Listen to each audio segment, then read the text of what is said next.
Welcome to the $55 million studio. I'm the Pro Wrestle Machine. Use the chapter markers and please remember to like and subscribe. Let's get into this issue. Through the use of the Pro Wrestle Machine. January 31, 2000 Observer Newsletter. Major WCW Talent Departures. WWF Royal Rumble Review. By Dave Meltzer. The soap opera surrounding WCW and the group of wrestlers who vowed to stick together got even stranger over the past week, with the company mired in even more uncertainty and friends who stuck together breaking apart. WCW sent unconditional release letters to Chris Benoit, Dean Simon, Malenko, Carlos Ashenoff, Konnan, Troy Martin, Shane Douglas, Eddy Guerrero and Perry Saturn, on January 19, thus canceling the planned meeting Bill Bush had agreed 2 days later to have with the group that same day, and allowing all of them to start with Titan Sports on February 1 provided they agreed not to say anything publicly disparaging about WCW and agreed not to sue WCW. After both sides signed the releases and they were executed on January 25, it is believed Benoit, Simon, Guerrero and Costello are free to start with Titan as soon as this coming week.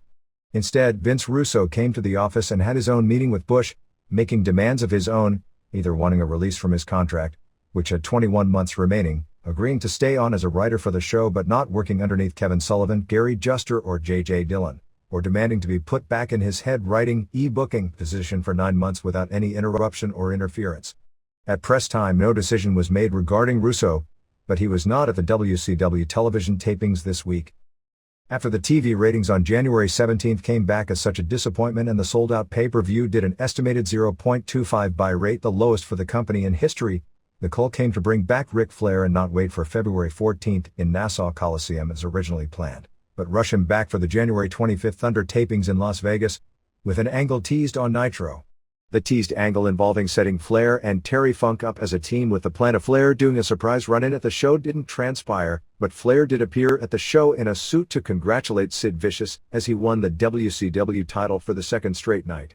By the time the week was over, there were rumors flying everywhere of this person and his group being after that person's job, and this person being in and another being out, but no changes had been made at press time.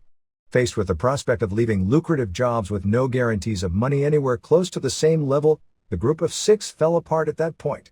Ashenoff, who was somewhat left out on his own after being sent home by management on January 16 even though he'd been told by the rest of the group that they were sticking together, was wanting to stay after getting word of his release, claiming he went in to support the group but he had never directly asked for his release. Bush believed differently, and there was a lot of sentiment in the company not to let him or any of the others back. Martin also didn't sign his release, and was talking with the rest of the group about giving Bush the week he asked for and waiting to see what changes end up being made. There were loads of rumors going around, even reported at one point by Gene Okerlund, although that was simply made up to get the internet talking, that Kevin Sullivan would soon be replaced as booker by Vince Russo, although nobody close to Russo seemed to have any indication this was going to happen. Martin called Steve Williams, Steve Austin, to get word to Vince McMahon if McMahon was interested and was given a response that there was interest if he was willing to forget his previous tenure in the company.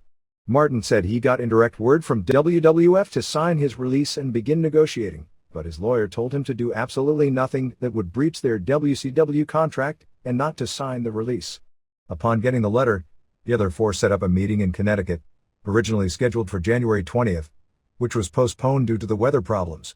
The group was told to keep it quiet and all 4 cut off most communication with almost everyone in wrestling, including Martin, which led to major disappointment by the end of the week. They met with McMahon and Jim Ross, and pretty well came to terms, but were told to keep everything quiet.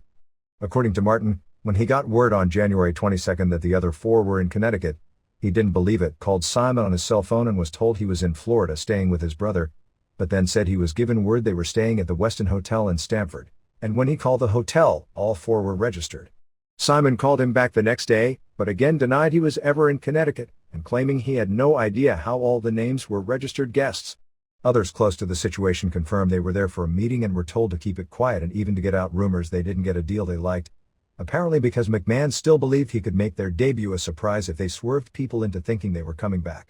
Benoit, Simon, Guerrero and Costello are believed to have all signed their release, and WCW signed the release as well, getting them back to them on January 25 to make things official. Exactly how they'll be programmed in the WWF is up in the air, but it is believed the obvious angle of them coming in as a group and doing a worked interpromotional type angle will not be done. Martin said he was more hurt by how things went down than pissed, saying that he couldn't figure out a reason why people he thought were his friends that he stuck out his neck for to support would then cut him off. It is believed that the others felt Martin had indicated that he wanted to stay the last time they talked by his insistence they not sign the release and wait the week out, while they were all adamant that under any circumstances, claiming because of how Bush handled the situation on Monday, they had decided they weren't going to return to WCW. Guerrero was telling friends that he was going to New Japan Pro Wrestling and not the WWF, but whether that is the case or he was simply told to keep quiet, the move to WWF wasn't clear at press time. The Royal Rumble was largely a straightforward show. It was basic booking 101. Keep the champion strong going into WrestleMania. Put the challenger over in the Royal Rumble. Set all the focusing up to build the big match, while leaving some small hurdles in each man's way. And it also may wind up being the best US pay-per-view show of 2000, a statement that has to be tempered by the fact the show pushed the envelope on human costs in a business suffering almost weekly reminders that the end result of this direction is good for some people's pocketbook, but bad for a lot of people's futures. The show on January 23 in New York's Madison Square Garden was well received, far more for Hunter Hearst Helmsley's title defense against Cactus Jack than the Rumble itself, which as usual, the mystique of the Rumble, like battle royals of the previous generation, far outshines its delivery. Jack and Helmsley delivered a street fight that was about as good as such a match could be, but also finished asking the same questions about the future direction of wrestling, where more weapons, blood and injuries are necessary to satisfy a growingly desensitized audience. The WWF in its previews on the TV-14 logo listed N, promising nudity, and delivered the ultimate tease of giving it without giving it, in the form of 77-year-old Mae Young unzipping her bathing suit and baring her breasts. While a huge X and censored appeared on the television screen, the crowd live got to see it for what seemed like an eternity, for whatever it was worth, and there were a few token glimpses to the television audience as well. The undercard appeared rushed, as they had built this really around 2 matches and gave both more than enough time. It was disappointing in that Taz vs. Kurt Angle was on the verge of being really good, but was terribly rushed. The New Age Outlaws vs. Acolytes was almost non-existent, except for the double tables match with the Dudleys vs. Hardys, which was very good considering the premise. Although the match itself had no heat except for pops when tables broke, it came off like an episode of Raw until the final 2 matches. Cactus vs. Helmsley was a bona fide match of the year candidate, and in hindsight probably should have gone on last. The feeling was that nobody at this point should be asked to follow The Rock, and WWF likes to go off the year if at all plausible, with a match where the babyface gets his hand raised. But the Royal Rumble absolutely could not follow the title match. Still, it was the best pay-per-view show from any of the companies in several months. The show drew a sellout of 19,231 fans to Madison Square Garden, which was 16,629, paying $1,142,540, making it the 6th largest live gate for a pro wrestling event ever in the United States and setting the record for the country's most famous wrestling arena, breaking the WrestleMania X mark of $960,000. They also sold $157,375 in merchandise. Regarding the pay-per-view, there was another telephone number outage which made it impossible to order the show through the 800 number at least in the final few hours, which may have slightly hurt what was expected to have been a big buy rate. 1. Taz Peter Cernurka beat Kurt Angle in 3:16 with the choke. Even though Taz was supposed to be a mystery and the WWF on its website actually denied it was going to be him in the match, a pretty solid "We Want Taz" chant started when Angle came out, and he got a very good pop and there were some ECW chants. Angle looked like a total superstar coming out. Everything they did was really good, with a lot of good suplexes thrown in, but they were so rushed they were doing near falls before anyone even cared about the match. Angle took a great backdrop over the top rope and one time landed almost on his head from a suplex. After the suplex on his head, Taz delivered a head and arm suplex and a T-bone suplex before putting on the choke, and the ref stopped the match. The gimmick they are doing is whether it's a choke or a sleeper. Angle in his post-match interview didn't know what happened and still thought he was undefeated. 2 stars. 2. Matt and Jeff Hardy won the double tables match over the Dudleys, Mark LaMonica and Devin Hughes, in 10:18. The rule was that you had to put both members through a table using an offensive move. In other words, as happened, if someone did a tope through a table, that wasn't your offensive move, so it was just a nice pop. Dudley's tried to get heat with John Rocker comments that didn't seem to get nearly the heat you'd think. There were light ECW chants when the tables were brought in the first time. Jeff did his running flip dive over the top. They did spots early, teasing guys going through tables but not delivering to build anticipation. The match consisted of table spots, teased table spots, and some brain cell destroying chair shots to the head across the board. Jeff at one point walked the barricade and dove off into a vertical table. The Hardys did a double superplex on Bubba, but Devon moved the table. Matt brought in a ladder. Matt, coming off the ladder and Jeff coming off the top rope to the floor at the same time, put Bubba through a table. Matt and Jeff both missed moves, Jeff's being a tope, and each went through tables but they didn't count. The Dudleys put tables on the ring steps and Bubba power-bombed Matt off the top rope through the table. They ended up brawling to the entrance area with a lot more chair shots. They set up table upon table to where the tables almost reached the upper deck area. They teased throwing Jeff out, but he KO'd Bubba with a chair shot and Bubba took the Nestia plunge backwards off the balcony through a bunch of tables. This didn't count because it wasn't an offensive move. Jeff then came off the balcony with a senton onto Devon, who had been the recipient of a chair shot by Matt, and he went through the table for the finish. 3¼ stars. Mae Young won the Miss Royal Rumble bikini contest. They must have had an angle plan that they dropped since they were promoting strongly that the judges would be Edge and Fred Blassie. It turned out to have no Edge, nor any mention of him, even though they had done angles with him on television for the role. The judges ended up being Sergeant Slaughter, Tony Garea, Fabulous Moolah, Johnny V, Andy Richter, of the Conan O'Brien Show, and Fred Blassie, who looked very frail at the age of 80, but got the biggest pop. Ivory Lisa Moretti came out looking like a mid-30s woman bodybuilder with implants, which is basically what she is. Terry Boatwright came out in a very skimpy one-piece. Jacqueline Moore did a total stripper routine. BB, Kathy Dingman, didn't get the pop you'd think. Luna Gertrude Vachon refused to disrobe and appeared to be very unhappy about even being part of this. I'm presuming this is more storyline than anything. Kat, Stacey Carter, who was the only one in the group who had a body that didn't look like it was created by science, came out wearing a bikini made out of air bubbles that you mail things in. Mae Young came out, removed her top and was declared the unanimous winner. They then aired a PSA announcement telling kids what the wrestlers do shouldn't be done on playgrounds. I'm not sure if they meant what the Hardys did, or what Mae Young did. 3. Chris Jericho, Chris Irvine, regained the Intercontinental title in a three-way over Chyna, Johnny Lauer, and Bob Holly, Robert Howard, in 7:30. Can you imagine what kind of a physique Holly would have if he actually took steroids? Chyna ruined the match. There were only a few points where the fans booed her weak offense, but clearly they weren't happy with the prospect of her as champ. The gimmick of her in the ring as a title contender has run its course.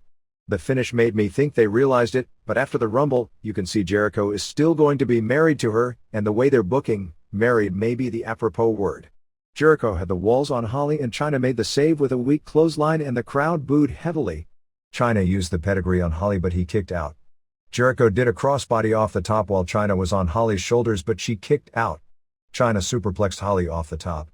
After a few near falls, Chyna got the Boston Crab on Holly and the crowd booed heavily. Jericho ran in and broke it up and gave him a facebuster and a K-Brada for the pin. Even though Jericho did the coolest moves in the ring, Holly was actually the best worker of the three. 1¼ stars. Rock did an interview. He has a new catchphrase. Something about a glass of shut-up juice. 4. New Age Outlaws, Brian James and Monty Sop, retained the WWF Tag Titles beating Acolytes, John Leafield and Ron Simmons in 2:35. Total rush job. Acolytes both hit their winning moves immediately. Ref Tim White was pulled out of the ring when Farouk had Road Dogg pinned. X-Pac ran in when the ref wasn't looking and gave Bradshaw a spinning heel kick and Billy Gunn pinned him after the famouser dud. 5. Hunter Hearst Helmsley, Paul Levesque, retained the WWF title beating Cactus Jack, Michael Foley, in a street fight in 26:51. This was an excellent dramatic brawl. Helmsley delivered a hard chair to the brain early. They need to put a moratorium on those things because at this rate with those unprotected shots to the head being more and more transition spots, there is going to be a generation of former wrestling vegetables in 30 years and anyone who follows boxers from the 60s through today will tell you that isn't the slightest bit of an exaggeration. The good thing is the assembly line will turn out thousands of new wrestlers and the fans of that day can simply ignore all that just like today's fans turn away from the repercussions of the much tamer 70s style. Helmsley took a suplex on wood in the entrance area. There were some garbage can shots. Jack was suplexed on a garbage can. Jack pulled out a 2x4 wrapped in barbed wire. Another pay-per-view taboo usage of barbed wire has bit the dust. Do you realize it was only a few weeks ago when the New York State Athletic Commission wouldn't allow ECW to use barbed wire? Nothing I like more than regulatory boards who enforce things with consistency. I don't care what the rules are, as long as they make sense and above all are enforced equally no matter what box office the show is expected to deliver. Helmsley got the stick and hit Jack 4 times with it. Fans booed when the ref got the barbed wire 2 times 4 out of the ring. Never fear.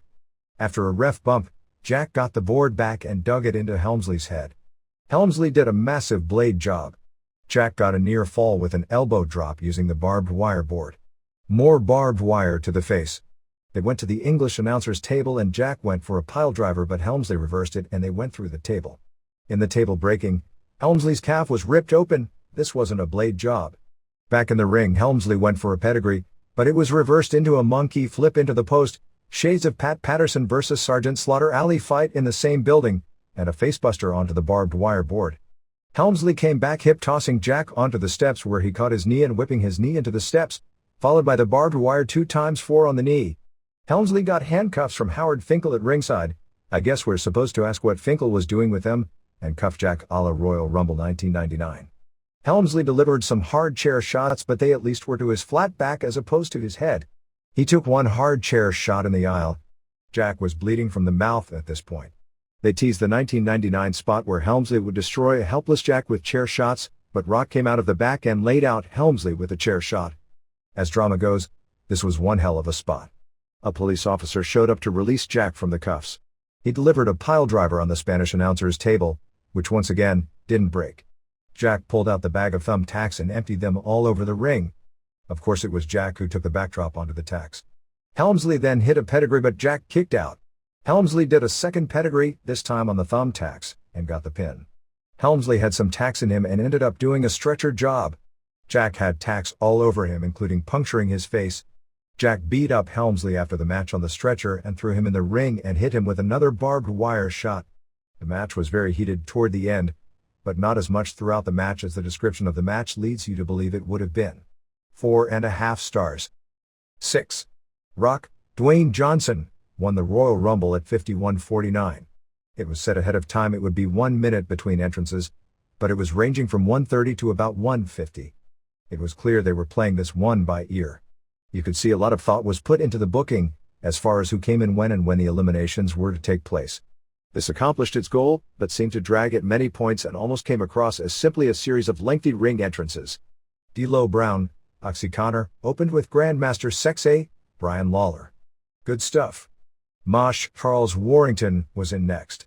Takamichi Inoku and Sho Funaki ran out for the first of several planned cameos, where they'd be thrown out immediately. It was apparently designed for Lawler to continue to call them Chinese and Ross would say they were Japanese. Mosh hurt his ankle legit and couldn't do much. Christian J. Resso was in next, followed by Rikishi Solo Fafatu. Rikishi cleared the ring, dumping Mosh at 5:18, Christian at 5:32, and after no-selling Brown's leg drop, dropped him with his piledriver and threw Brown out at 6:09. This left just Rikishi and Sexay. It was pretty clear Rikishi was going to have the Kevin Nash role as the guy who clears the ring.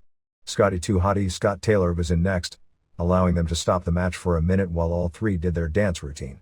When that was over, Rikishi clotheslined both of them and dumped them at 7:44. Steve Blackman was in next. Rikishi piledriver him and threw him out at 9:27. Viscera Nelson Frazier Jr. was in next. For his 50 or so seconds, he actually wasn't brutal. Rikishi gave him 3 super kicks and dumped him at 11:57. Big Boss Man Ray Traylor was in next. He just stalled, never even entering the ring for 1:45 until Test Andrew Martin came in. British Bulldog Davey Boy Smith was next in, followed by Gangrel David Heath. At this point Taka and Funaki made their second appearance. Taka was legit injured, taking a bump as his ankle gave way on the landing and he fell right on his face. He was taken to the hospital.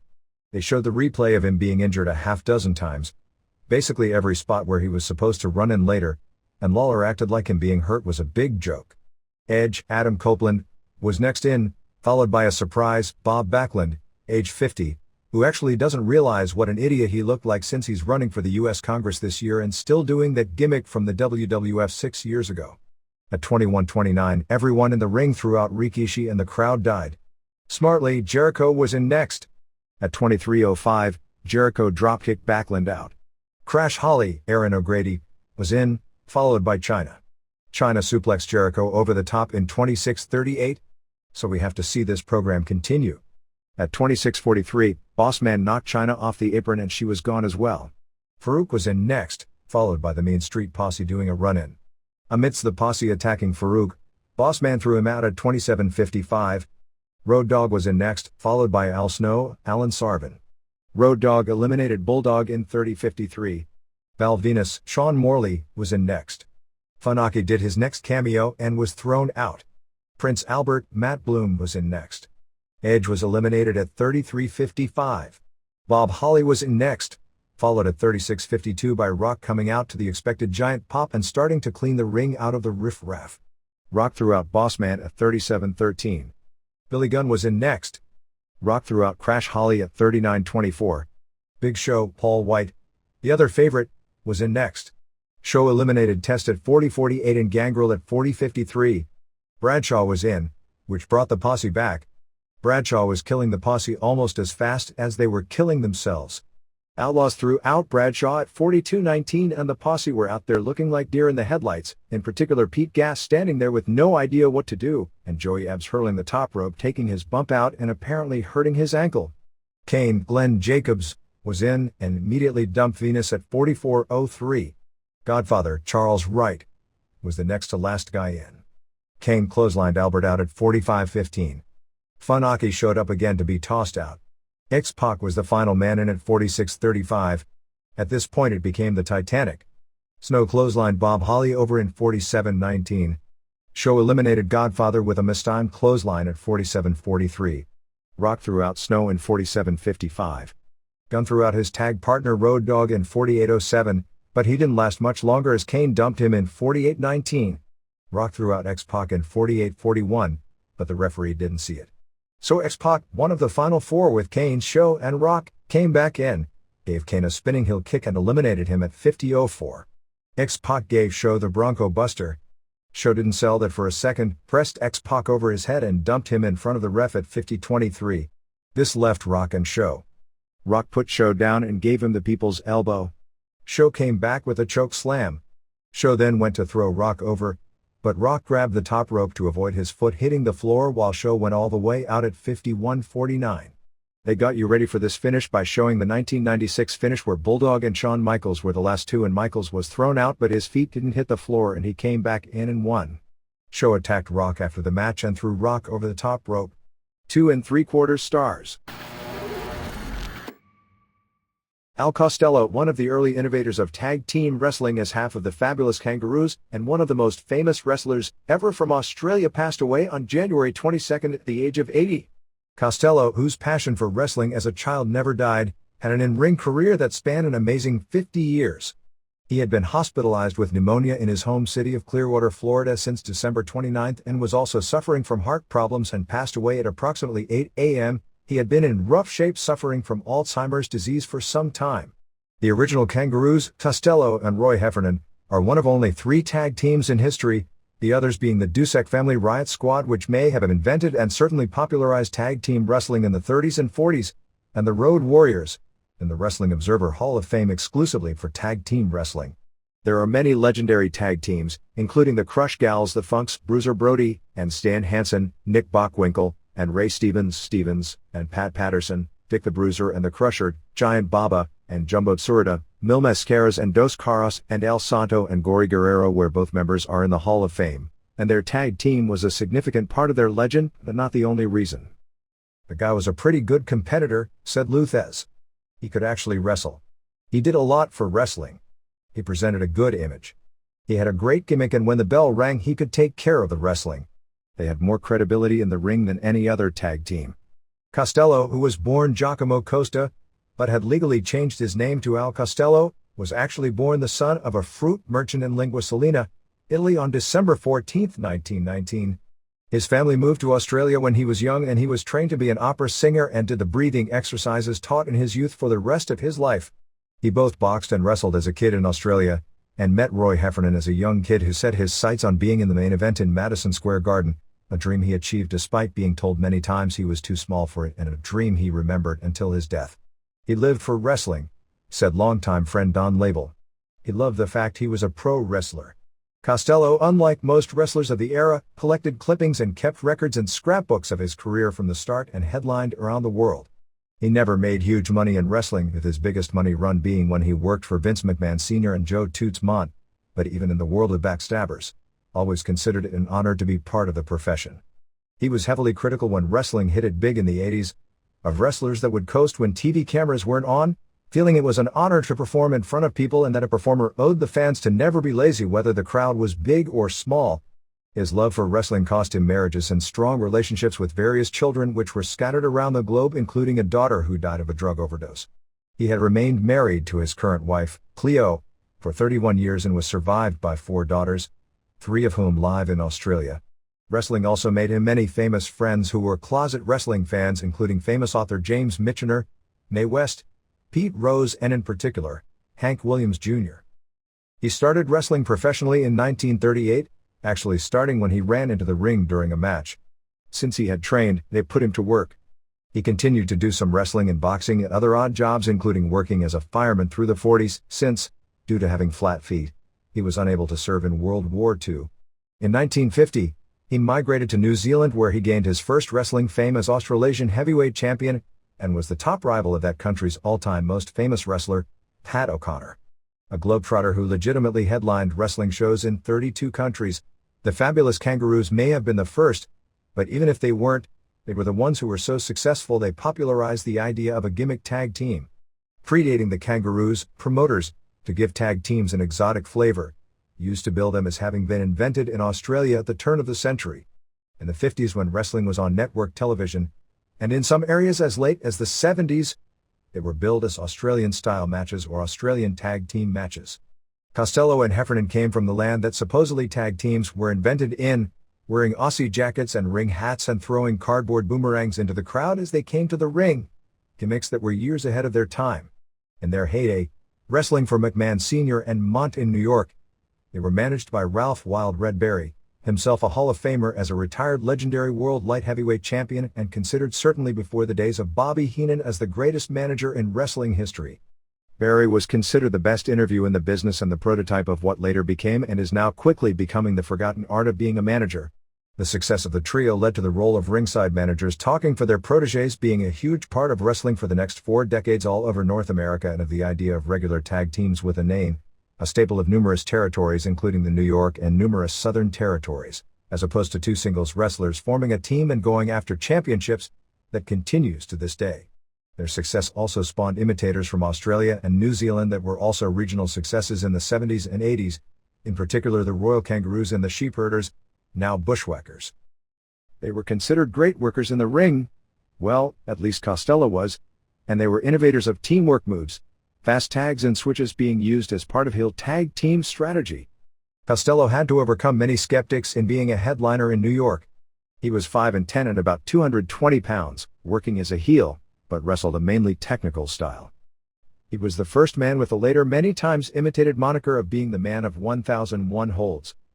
The feeling, due to his size, his being a foreigner and playing the heel role, and being a technician in the ring, that those 3 things didn't add up together as a Madison Square Garden headliner.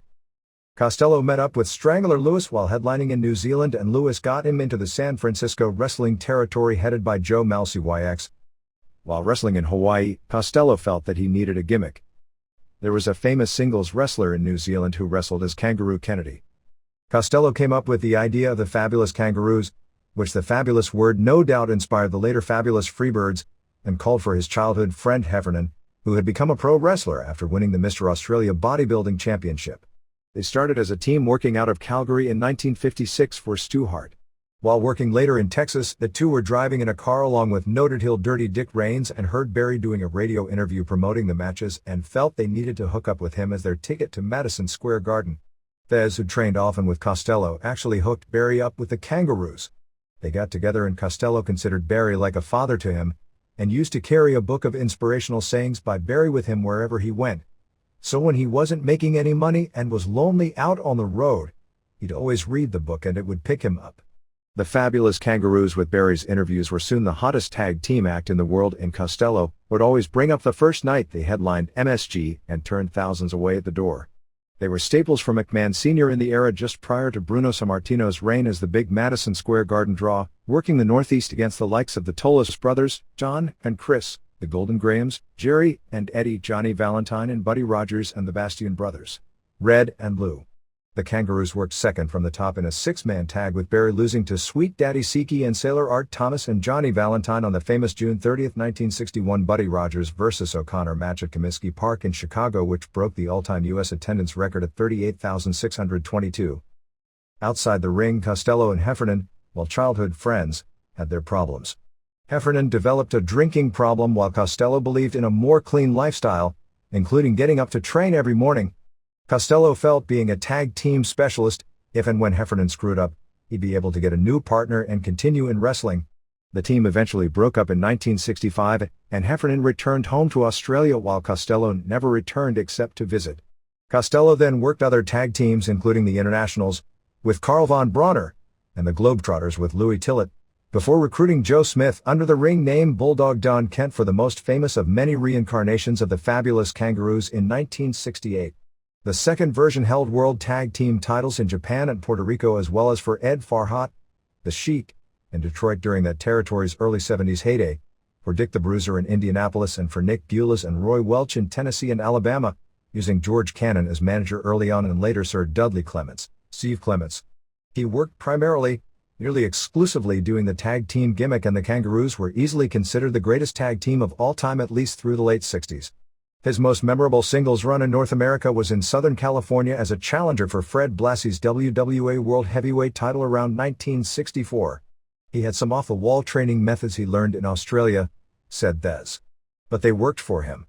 Costello and Kent were going strong until January 23, 1973, when working a match at the Rochester, New York War Memorial against Dick Steinborn and Tony Marino, when a riot broke out. In the riot, a fan threw a fire extinguisher from the balcony and it hit its intended target, Costello, in the hip, breaking it. Costello eventually needed a hip replacement, which led to more physical problems down the line, including a second hip replacement and knee replacements, and he ended up crippled by arthritis. Costello did wrestle on occasion for many years after this point, appearing in an old-timers battle royal with old friends like Thez and O'Connor at the Meadowlands in 1987, with his final match actually coming in 1988, teaming with Kent. He had wanted to do one match in 1990 to join Lou Thez as the only known 7-decade performer in wrestling history, but it just never materialized due to health problems, including Alzheimer's, that had taken a hold of him by that time. There were later incarnations of the Fabulous Kangaroos, with Costello either teaming with or managing Kent, teaming with names such as Tony Charles, Bruno Becar, Ray St. Clair, Bobby Heffernan, not related to Roy, but a Puerto Rican ring name for Bob De La Sera, and Mickey Doyle in the late 70s and early 80s, either in the failing Detroit territory and a run in Puerto Rico as a manager before he finally retired from the business for good and moved to Florida. In a business so numbed by tragedy over the past few years, the deaths of 36-year-old Gary Albright and 34-year-old Bobby Duncum Jr. over barely a 2-week period have caused a business spiraling out of control at such a fast pace nobody has time to even notice the human cost to even stop for a second and take notice. WCW wrestler Duncum Jr. was simply the latest victim of a world where physical punishment is dealt with by numbing drugs, and falling victim to excesses is epidemic. The second-generation wrestler, whose namesake father was a noted regional headliner in the 70s and early 80s, was a journeyman pro who had been out of action after having knee and shoulder surgery. He'd been off television for just long enough to where, combined with the frequency of similar show-opening 3-bell salutes on Nitro, the death did not even cause a stir in a business that has gotten so calloused by frequent tragedies. The former college football star at the University of Texas was found dead at 5:20 a.m. on January 24 near Leander, Texas, a suburb of Austin, and it appeared he'd been dead for several hours. He was living near Leander while in the process of going through a divorce. He left behind a wife and 2 children, a 13-year-old boy named Austin and 2-year-old girl named Cassidy. Austin was where he grew up and where he played college football at, was the city where he gravitated to when he got in a partying binge, according to friends. An autopsy revealed no cause of death pending toxicology tests, but it was believed by those close to him to be from a combination of Valium and alcohol. Duncum Jr. and Albright were similar in that both spent much of their career in Japan, and in recent years as frequent tag team partners with Stan Hansen. Because of his size and name, being 6'5" and 260 pounds, Duncum Jr. got a lot of opportunities in wrestling to be a star with tryouts in every major organization at one time or another, but never was quite good enough in the ring or charismatic enough to take advantage of them. Duncum Jr. was working on a 14-week per year deal at approximately $5,400 per week for All Japan Pro Wrestling when Eric Bischoff and J.J. Dillon at WCW signed him in 1998 to a 3-year deal at $175,000, $200,000 and $225,000. He was largely lost in the shuffle until the West Texas Rednecks gimmick came along this past year, but just as he was in the midst of his first serious exposure with the company, although largely as a background musician for Kurt Hennigan, a group that also included Barry and Kendall Windham, he blew out his knee in the fall and had been on the shelf ever since.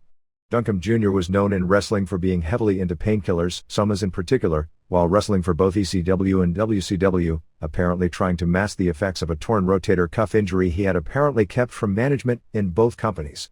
WCW was apparently aware of his excesses since management had forced him to sign a legal document to keep from being dropped from contract, agreeing that he would go to rehab and until the company had documentation he had completed rehab, he would only get partial pay. He had signed the document and apparently his wife Michelle had been urging him to go, but they had their problems and he was living apart from her and they were in the process of undergoing a divorce, and he was said to be in denial to friends that he had any kind of a problem. He was described as a very nice, polite guy who liked to party, never caused any real trouble, but would occasionally binge out of control.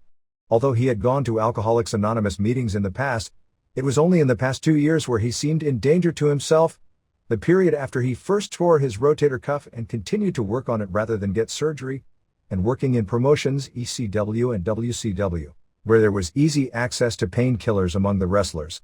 After being off the road and mending up, he had more free time and more money to spend than at any point in his life, and he spiraled downward in recent weeks, and looked like only a shadow of himself, at 210 pounds, just before his death.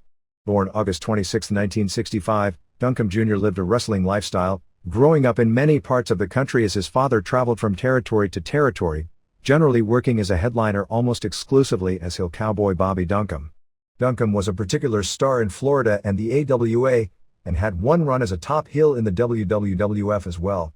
Dusty Rhodes, who was the top babyface in Florida, liked working with him because he was a big heel and they were college football teammates at West Texas State University and they could do the cowboy versus cowboy gimmick.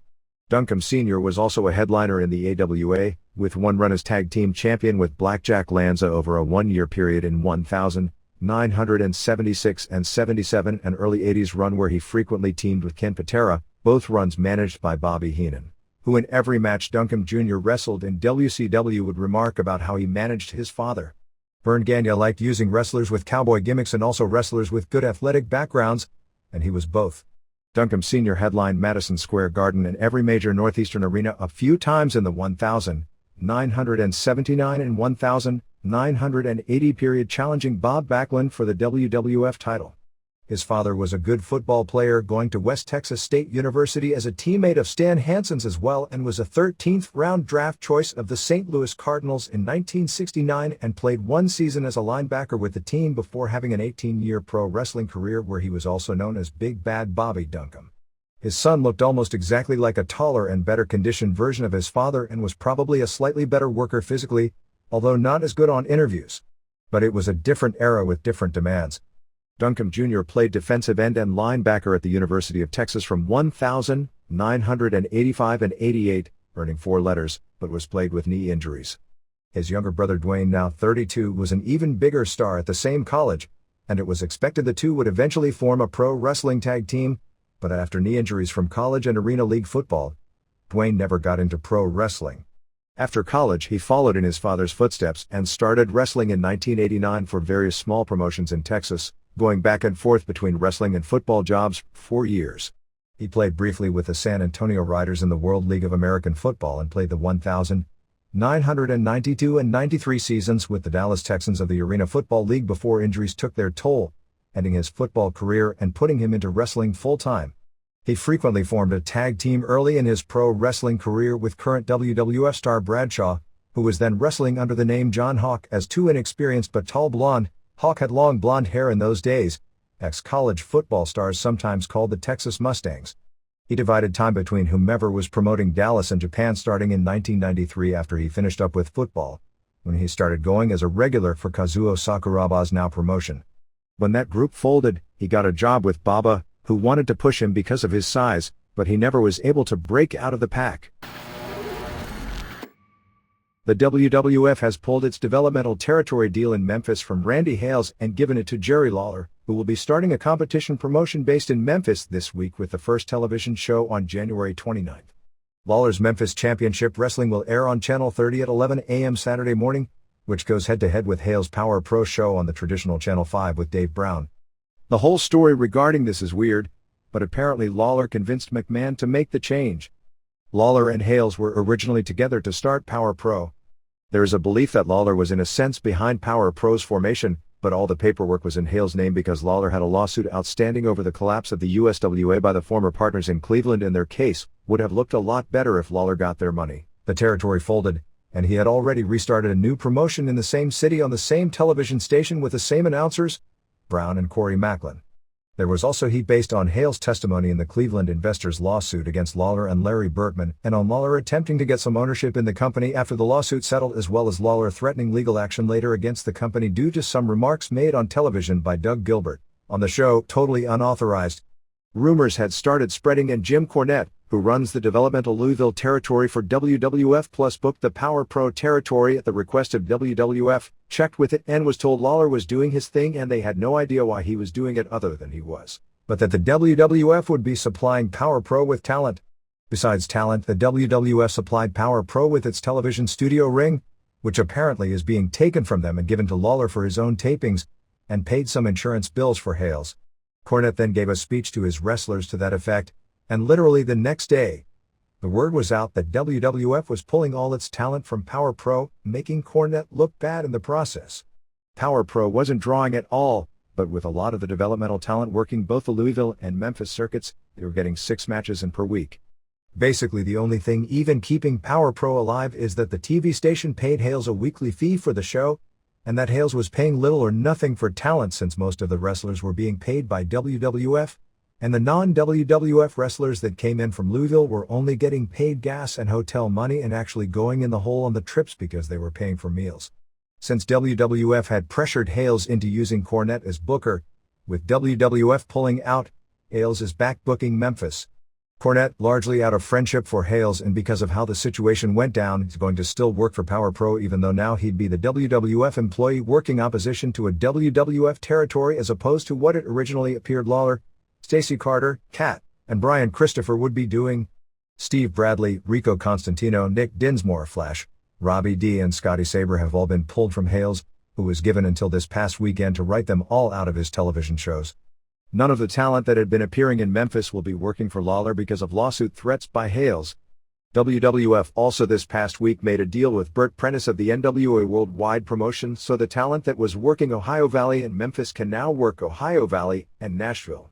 All except Bradley, who is headed to WWF soon, are expected to still work for Cornette in Louisville. WWF is going to send new developmental wrestlers to work out of Memphis for Lawler, who will have Jim Neidhart as his head trainer and will run a few night-per-week territory with 2 hours of television taped every other Wednesday night at Sam's Town Casino in Tunica, Mississippi, with the first taping on January 26. WWF will be sending about a half-dozen people to Memphis, including Curtis Hughes, if the WWF can find him, as he's apparently disappeared, Blue Meanie and Reckless Youth. Kurt Angle will be coming in for the first taping, and Bill Dundee is also scheduled to work as a regular with the group. Lance Russell, the legendary area television announcer for more than 4 decades and worked with Brown on the Channel 5 show Seemingly Forever, was offered by Lawler the job as television announcer. Russell, who is now in his early 70s, has agreed to do the first taping this week and make a decision about it after seeing how he feels doing the first 2 shows. What that means as far as Hales goes is that things are in jeopardy because he's going to have to stock his roster with guys who will literally work exceedingly cheap or for free. Raul Reyes, a 20-year pro who was best known for being the second longest reigning Mexican national heavyweight champion in history and a main eventer in California from 1972 and 1974, stemming from that reign, passed away on January 19 at the age of 60. Real name Ishmael Reyes, he was a main event star in Mexico virtually his entire career. After retiring in 1980, Reyes was a very influential man in the Mexico City wrestling scene, promoting small shows all over the city and being an important political pawn in the AAA versus EMLL wars in the early 90s, as whichever group he was affiliated with had access to numerous small weekly arenas, giving their wrestlers plenty of work. He is also the uncle of current EMLL wrestler Rancor Latino. Reyes, who is with Mexican tradition, was buried the next day in Mexico City, first made his name in the United States when he captured the Mexican national heavyweight title in March 1968 from local star Great Goliath in Los Angeles at the Olympic Auditorium. Following on the heels of Mil Mascaras and Rey Mendoza as top stars from Mexico who became big draws in Los Angeles, he was brought in with a huge push as the current Mexican heavyweight champion in late 1971 and quickly pushed into singles and tag team main events. He kept the Mexican national title through September of 1972, by which time he was rarely even working in Mexico, returning to drop it to Angel Blanco. Only the original Medico Asesino, whose reign was from September 1956 to 1961, had a longer reign with the belt. Generally speaking, Reyes was considered a disappointment when it came to ability, given his big name in Mexico as compared with most of the highly touted Mexican stars that would come to California during that time period. That's why he wasn't kept as a top single after the initial push and didn't end up like many of the Mexican stars of that era who started in Los Angeles but then became big stars in many markets, most notably New York and Texas, because of the television exposure the Wednesday night matches from the Olympic Auditorium got in those days on the Spanish International Network. Latino. In California, Reyes held the America's Tag Team title 3 times in 1973 with partners Mendoza, Victor Rivera and Ruben Juarez, and feuded with the likes of Ernie Ladd and John Tolas at a time when Los Angeles wrestling was on fire and drew some big houses at the Olympic Auditorium as a challenger for the America's Heavyweight Championship. He also worked in tag teams with various Mexican partners including Raul Mata against the likes of Kinji Shibuya and Masa Saito, Black Gordman and Great Goliath and Mr. Wrestling, Gordon Nelson, Steve's father, and Dr. Death, Hans Morier wrestling in Pak Song, and Unmasked Nelson and Ripper Collins. He also regularly teamed with Pat Patterson in Northern California main events against Kurt and Karl von Bronner in 1974. After leaving the United States, Reyes captured the title a second time from Enrique Vera, the same still active wrestler who Roy Shires brought to Northern California to replace Reyes as the token Mexican in the promotion, on March 12, 1973 in Acapulco, and held it for 9 months before losing to El Halcón. He also held the Mexican national light heavyweight title, beating Mendoza on January 13, 1965 in Mexico City's Arena Coliseo, before losing to Alfonso Dantes, Apollo's father, on May 5, 1965 at Arena Mexico. Reyes is also notable for discovering some small promotion wrestlers in the late 80s and bringing them to Mexico City who later became La Parka and Octagon. For January 24th, it was more of a blowout than usual, with Nitro never even coming close to half of the head-to-head Raw rating. For the night it was Raw with a 6.83 rating, 6.68 first hour, 6.96 seconds hour, and a whopping 10.2 share. Nitro finished with a 3.06 rating, 3.57 first hour, 2.61 seconds hour, and a 4.4 share, so over the head-to-head period Raw had more than a 4 full points ratings advantage. Nitro's opposed Nash vs. Vicious title match drew a 3.34 rating. Raw's unopposed Rock and Rikishi vs. Triple H and Big Show main event drew a 7.54 rating, which is on par for what it has been doing. In comparing the final head-to-head quarter with the first opposed quarter, Raw picked up only 175,000 of the 3.8 million viewers that were watching Nitro when it went off the air.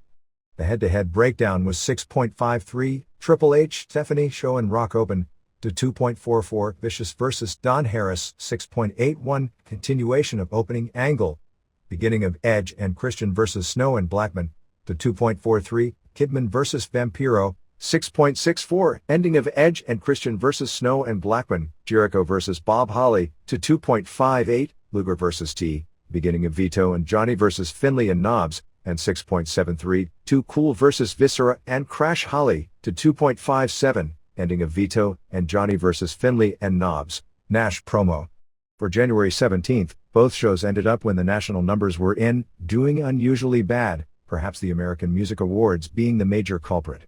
Raw did a 5.91 rating, 5.86 first hour, 5.96 seconds hour and an 8.9 share.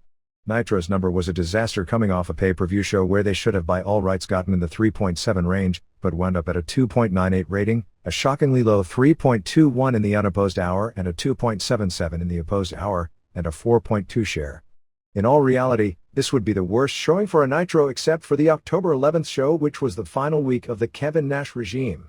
The combined 9.9 million viewers of the two shows head-to-head remained 17% down from before the NFL season started. The only bright spot for Nitro was a strong 3.89 rating for the Page vs. Bagwell main event, which represented a tremendous 1.2 ratings points of growth from the prior segment. In the head-to-head segments, Raw opened with 5.62 Jack and Triple H interview to 2.91 Edge, Nash playing the great and powerful Oz. Raw did a 5.99, continuation of opening angle plus Bossman vs. Test, to Nitro's 2.41, Chono and Jay vs. Steiner and Rotunda. Raw did a 5.79 Godfather and Brown vs. Edge and Christian, to Nitro's 2.48 Vicious vs. Wall Scott Steiner promo, and finally Raw did a 5.91 Angle vs. Blackman, all the women ripping clothes, to Nitro's 2.67 Luger vs. Bigelow and beginning of Page vs. Bagwell. Raw showed literally no growth when Nitro went off the air, as the final opposed quarter actually had about 25,000 more viewers than the first unopposed quarter. The Rock and Big Show vs. Outlaws main event drew an unopposed 5.63 final quarter and 6.54 overrun. SmackDown on January 20th delivered its third biggest number in history, a 4.98 rating and 7.4 share. Thunder on January 19th drew a 2.31 rating despite all the hype to the show regarding it would be where the announcement about how the title would be decided would take place. This was a strong decline from the previous week. I guess it shows just how much the audience cares about the title. ECW set its all-time record rating on January 21st with a 1.24 rating and 2.0 share. For the first time in its history, it topped 1 million homes for a quarter hour, as the third quarter, Crazy vs. Tajiri, delivered a 1.33 rating and 2.1 share. The final quarter, Crazy vs. Tajiri finish and Awesome Sabu Van Dam angle, was up to a 1.47 rating and 2.3 share. A 15% increase over the company's all-time biggest quarter-hour audience set the previous week. Roller Jam was slightly up to an 0.76 rating. Weekend numbers for January 22 and 23 saw Livewire at 1.7, Superstars at 1.6 and Sunday Night Heat before the Royal Rumble show falling to a surprising 2.99 rating, which on paper would not indicate a positive sign for Rumble. The West Coast factor on pay-per-view nights on a show like Rumble, because the fans who order Rumble on the West Coast won't be watching Heat because USA has a staggered feed, should only make an 0.15 difference in the ratings, but it's clear from the quarter-hour breakdown that the NFC Championship game, which went against the first 20 minutes of the show, did a big chunk out of the Heat audience. WCW Saturday Night did a 1.6. Weekend numbers for January 15 and 16 saw Livewire at 1.7, Superstars at 1.6 and Sunday Night Heat at 3.38, a big drop from recent weeks for whatever reason. WCW Saturday Night tied its all-time record low in its history, which dates back to the beginnings of national cable 20 years ago, doing a 1.3 rating. It's done many 1.3s in the past, but those were competing with hot summer weather or during the fall against college football. This would be the first 1.3 in history during the show's traditional peak period. The next thing to look for is the first week when ECW on TNN beats the rating of one of the WWF or WCW lowest rated weekend shows. Royal Rumble winners. January 24, 1988, Hamilton, ONT-Jim Duggan. January 15, 1989, Houston, John Studd. January 21, 1990, Orlando, Hulk Hogan. January 19, 1991, Miami, Hulk Hogan. January 19, 1992, Albany, New York, Ric Flair.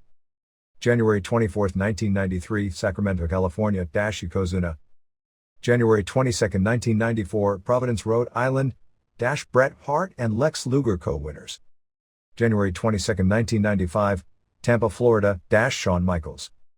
January 21, 1996, Fresno, California, Shawn Michaels.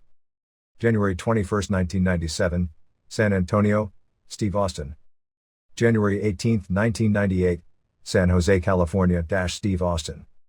January 24, 1999, Anaheim, California, Vince McMahon.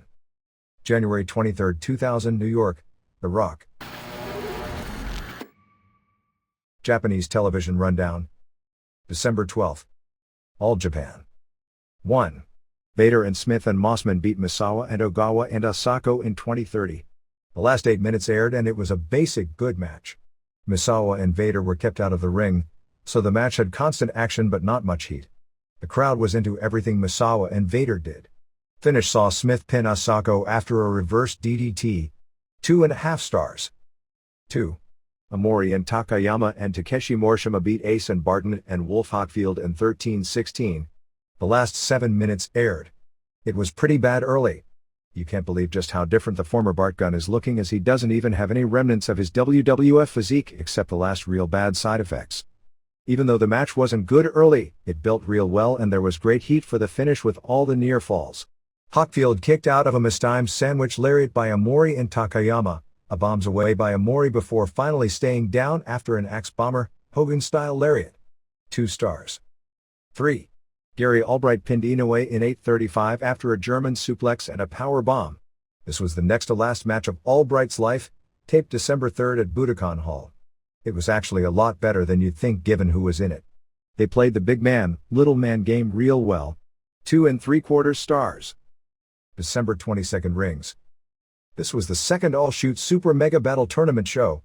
This was a pretty dynamic show with all of the quick finishes. The one thing this show brought out about the tournament fighting is that much of the second round had already been decided by who had easy and who had hard matches in the first round. The guys who went the distance in the first round all clearly had little left coming out for a second fight. This will be more of a factor on February 26th at Budokan Hall when they do an 8-man, one-night tournament which will require the finalists to have 3 matches, almost likely against quality opponents, to win. 1. Andrei Kopylov beat Costello Branco in 16 with a knee bar. Kopylov made a great move immediately dropping into the knee bar, and Branco, the 2-time Brazilian Jiu-Jitsu World Super Heavyweight Champion, was injured in the process. Kopylov looked to have trimmed down a lot from his usual pro wrestling weight, but was announced at 266 pounds to Branco's 222, and it did look to be a 40-pound difference. With Kopylov's size, speed on the ground and submission knowledge, he's going to be awfully tough unless the opponent can keep the match on their feet. 2. Ricardo Fayet beat Tyrone Roberts in 09 of the second round. Both were the same size. Fayet was 207, Roberts 209. Roberts, whose brother Andre has been in UFC and has wrestled independently in the Midwest, had no chance standing. Roberts took the charismatic kickboxer down twice in the first round, but later in the round Fayet dropped Roberts with a left kick to the head. With Fayet standing, Roberts managed to grab onto his leg and take him down again, and even mounted him before Fayet rolled him. In the second round, right out of the box, Fayet knocked Roberts out with a left roundhouse kick to the head as Roberts was going for a takedown. Roberts had to be carried out on a stretcher. 3. Maurice Smith won a very close decision over Brandon Lee Hinkle, who went all the way to the U.S. Olympic trials in Greco-Roman wrestling in 1996. Smith held a slight-weight edge, 223 to 211. This fight was not what one would expect. Smith, all things considered, was really impressive on the ground in getting some near submissions and several times reversing a top-caliber wrestler. However, most of the match was on the ground and Smith only scored 1 serious leg kick, and his best strategy in a fight like this would be to remain standing and leg kick the leg power away from the wrestler and avoid takedowns later in the fight, and then use his kickboxing skills to chip away standing. Hinkle got a takedown, but Smith actually reversed him. Hinkle got another takedown and went for a headlock, but Smith wriggled free and got a side mount and started going for submissions. Hinkle reversed and got a mount of his own and started throwing body punches. Hitting the face from the mount was illegal, which changes the strategy of a fight and makes getting a mount less important than in a UFC match. After a break, Hinkle took him down again and Smith reversed him again. In the second round, Hinkle once again took Smith down. After a stand-up, they ended up back on the ground reversing each other, and Hinkle then got another takedown. Smith gave up his back to go for a knee bar but didn't get it. Hinkle went for a choke but Smith reversed him. Hinkle got 2 more takedowns before the second round ended. Smith got the decision, and he was far more aggressive in going for submissions while on his back and got several reversals. But still, Hinkle took Smith down time after time, but wasn't able to follow that up to do any serious damage, so a case could be made for it being a draw. Smith getting the decision was something of a gift. 4. Renzo Gracie beat Wataru Sakata in 125. Sakata is a rings regular and had a 197 to 176-8 edge. Gracie still managed to take down the larger pro wrestler and kept moving from one move to another before getting the armbar. Gracie looked really impressive here. 5. Gilbert Yvel beat Bitstays Terriel in 218. Terriel, a former world heavyweight champion pro wrestler with this promotion, was totally exposed here. Even though as a worker he's probably of Jim Duggan or worse caliber, the company pushed him because of his huge size, and he did have some karate credentials in Russia when he was younger. It didn't help that he came in at 341 pounds, his fattest ever, and was completely out of shape to Yvel's 226. Yvel, a very good kickboxer, was way too quick for him standing, but Terriel's size did allow him to absorb the blows. He beer-hugged Yvel and tried to take him down, and finally did. But Yvel escaped and got right back up. Yvel missed a kick and went down, and Terriel landed on him, but Yvel quickly reversed him and got him out. Terriel at that size on his back was like a helpless turtle, and Yvel maneuvered him into the armbar for the submission. 6. In easily the best match on the show, Tsuyoshi Kosaka beat Christopher Haseman via decision after 15 minutes. Kosaka came in at 224 to Haseman's 215.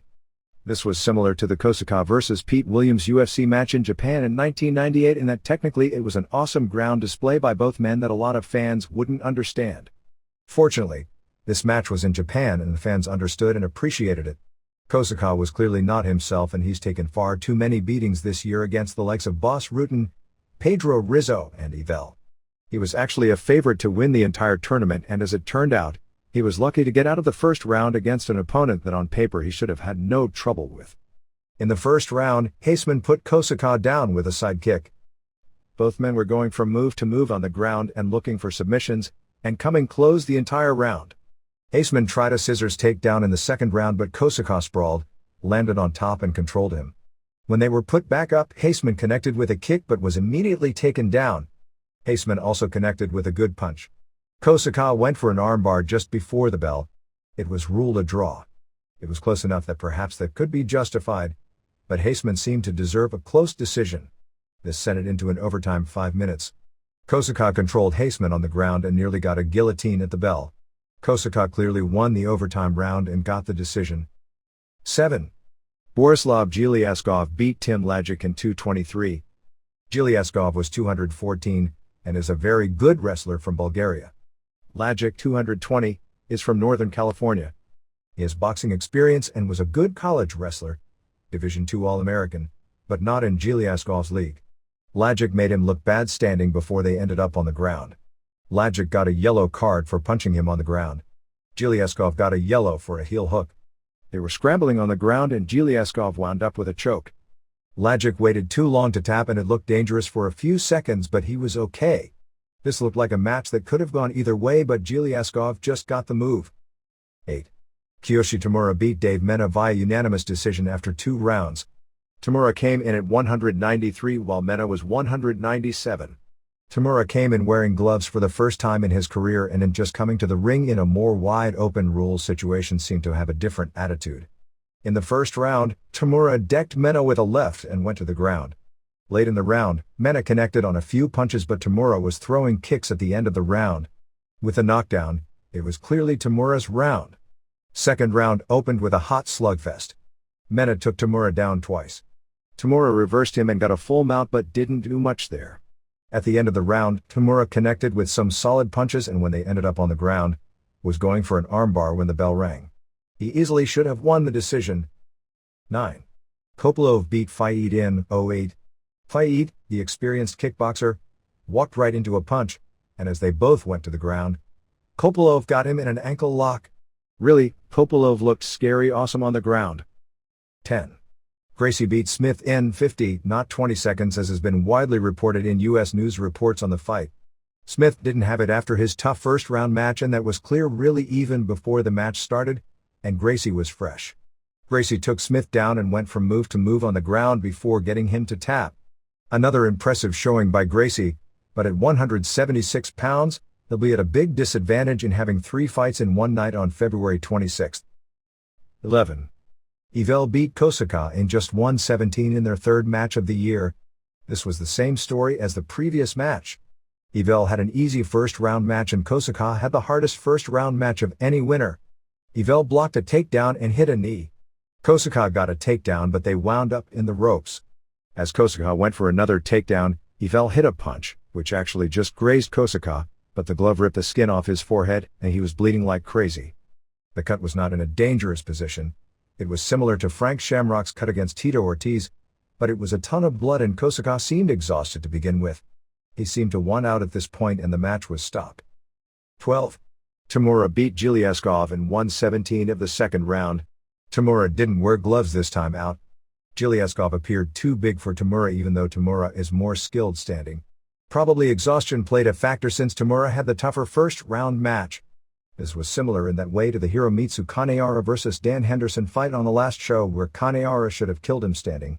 But since he had a much tougher first round match and was tired, Henderson dominated the stand-up. Tamura was getting clobbered standing. Both guys were tired as the round wore on. In the second round, they were rolling on the mat and Tamura got a choke. You could see he was thrilled because he was exhausted by this point. December 25th, New Japan. 1. Kensuke Sasaki and Takashi Iizuka and Brian Johnston beat Manabu Nakanishi and Yuji Nagata and Kazuyuki Fujita in 14:40. Naoya Ogawa and Kazunari Murakami ran out during the intros to confront Iizuka and build heat for the dome match. Match itself wasn't much, ending with Sasaki pinning Fujita after a lariat and a Northern Lights bomb. Only the last 5 minutes aired. 1.5 stars. 2. Shinjiro Otani and Koji Kanemoto beat Dr. Wagner Jr. and Kendo Kashin in 12:18 when Kanemoto pinned Wagner after a moonsault. Again, the match was there largely to set up Jushin Liger versus Kanemoto at the Dome. Liger was at ringside doing commentary and they issued their challenges after the match. They made a big deal about Liger having defended the IWGP Junior title in both Mexico and the United States, but thankfully didn't try to burden their audience with details of what exactly happened in the US. They only aired the last 3:30 of the match on TV and it was typical good stuff but nothing out of the ordinary. 3. Satoshi Kojima and Hiroyoshi Tenzan beat Don Frye and Masahiro Chono in 14:05. The last 6 minutes aired. Frye debuted doing an STF on a double STF spot. At one point they teased a problem as Tenzan went for a headbutt off the top onto Chono, who moved and he ended up hitting Kojima. Tenzan and Kojima debuted doing a Dudley's 3D on Chono. They did their double move sequence where each climbed the same ropes and Kojima jumped first delivering the elbow and then Tenzan jumped delivering the headbutt onto Chono and scored the pin. After the match, they did the same sequence to lay out Frye and Kojima covered Frye while Chono counted another pin. This was a real good win to make Kojima and Tenzan into a serious team capable of beating anyone. 3.25 stars. 4. Inichiro Tenryu pinned Keiji Muto in 26:32 to win the IWGP Heavyweight title. The last 14 minutes aired. It was one of those matches where the heat was incredible, as was the psychology. It's really a shame about Muto. Once he really figured out how to be the master at actually working in a way that's almost a lost art, his body is going. He's worked by far the smartest matches of any top worker in the business over the past year and is probably the best at carrying mediocre or bad opponents to good matches, and he's had his share this year, although Norton proved uncarryable. Muto carried the match and Tenryu did a great job considering he's just shy of his 50th birthday and has had 3 decades of real hard pounding on his body in both sumo and pro wrestling careers. Tenryu used a German superplex and an elbow off the top but Muto got his leg on the ropes. Tenryu used a power bomb for a near fall. Tenryu went for a Northern Lights bomb. But Muto turned it into an armbar for a rope break. Tenryu did a very slow Kopo kick. Muto finally used the moonsault for a near fall and delivered a backward dropkick. Tenryu finally got the pin after an Enzui Jiri and 2 Northern Lights bombs. This was almost as good as their May 3rd match in Fukuoka. 4.5 stars. January 4th, New Japan. This was the Tokyo Dome TV special. The first match stole the show. You wouldn't believe the pop Antonio Inoki got coming out. I guess it's the same as Rock, only with 4 times as many people in the building. 1. Shinya Hashimoto and Iizuka beat Ogawa and Murakami. This didn't look like a wrestling match. It looked like a war. It was an epic match of the year, but totally different than what you'd envision a match of the year or even a great wrestling match looking like. The end result was super heat and getting everyone over. Hashimoto and Iizuka came out wearing gloves. Hashimoto, Ogawa and Murakami had all dropped so much weight that Iizuka actually almost looked to be the biggest of the 4. Super intensity.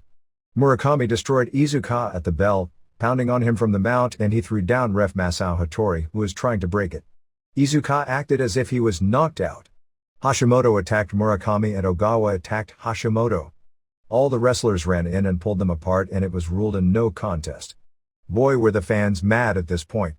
Inoki then made his speech and told all 4 that the fans wanted them to have a clean fight. They started and Iizuka immediately caught Murakami in an armbar and Murakami got a rope break. Iizuka then got a heel hook. Hashimoto tagged in with his hard kicks and demanded Ogawa to come in. Hashimoto headbutted Ogawa on a break and began pounding him to superheat. Hashimoto took off his right glove and started throwing chops, delivered a back suplex and kicked him hard. Ogawa got a triangle from the bottom but wouldn't break on the ropes. At this point, because of the intensity, both Hashimoto and Ogawa were tiring. Ogawa used his STO, a judo takedown, on both. Iizuka finally hit a drop kick, which actually in context did make sense, and got the choke. This match will change a lot of what you think you know about pro wrestling, and doing an 11.0 quarter hour on a Tuesday after midnight should open even more eyes. 4 stars. 2. Chono beat Muto in 25 minutes. The last 10:30 aired. Chono had a great ring introduction which basically consisted of about a dozen major Japanese celebrities and sports stars putting him over. It was a slow-paced, heavily psychological match. It worked because of who it was and it was a good match. By 1970 standards it would have been a tremendous match with the drama and subtleties. By 1990s US standards, it would have been boring because it built so slowly and was long and slow-paced. For this show, it was good, but not great. Muto kept using drop kicks to the knee. The only bad spot was Muto doing the backward drop kick, which was out of context this time, and he also missed the move. Muto used a moonsault and went for the figure 4, but Chono turned it into a double armbar and Muto got a rope break. Muto used a Frankensteiner into an armbar, but Chono got a rope break. Muto went for a moonsault, that's 2 against doctor's orders, but Chono got his knees up and got an STF. Muto made the ropes. Chono then crossed Muto's legs in a new way and used the STF offshoot for the tap. 3 stars. At this point they showed all the finishes from the undercard matches. The only thing of note is that Tatsuhito Takaiwa's finisher in the IWGP Junior Tag Title match was the same move Bam Bam Bigelow and Rikishi Fatu are using as their finishes. In the Kimo vs Fujita match, the size difference regarding Fujita's advantage was amazing since you think of Kimo as this 260-pound monster who fought Shamrock. It's so different as a live 210-pound man against a 255-pound inflated pro wrestling powerhouse. It looked like a total physical mismatch. Unfortunately, the realities of perception in pro wrestling is such that Kimo is the Nikita Koloff after, for those who remember the before, and also remember how effective each one was to the fans. 3. Liger beat Kanemoto in 3:56 to retain the IWGP Junior title. Liger hit his Shota in the first minute to knock Kanemoto out. This was like an old-style TV squash match with some UFC spots thrown in. Kanemoto's only flying was one leapfrog spot. Fans were shocked by the finish coming so quickly and it being so one-sided, but it was good while it lasted. Kanemoto actually wasn't seriously injured.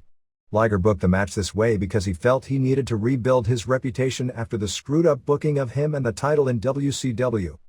He put himself in their hands by wanting to run an angle on Nitro. If they haven't figured out by now that nobody here respects belts, international credentials, or even understands how the Japanese handle their business, it's half or more their fault for being naive and wanting to do their angles in the US. 2 stars. 4. Sasaki beat Tenryu to win the IWGP Heavyweight title.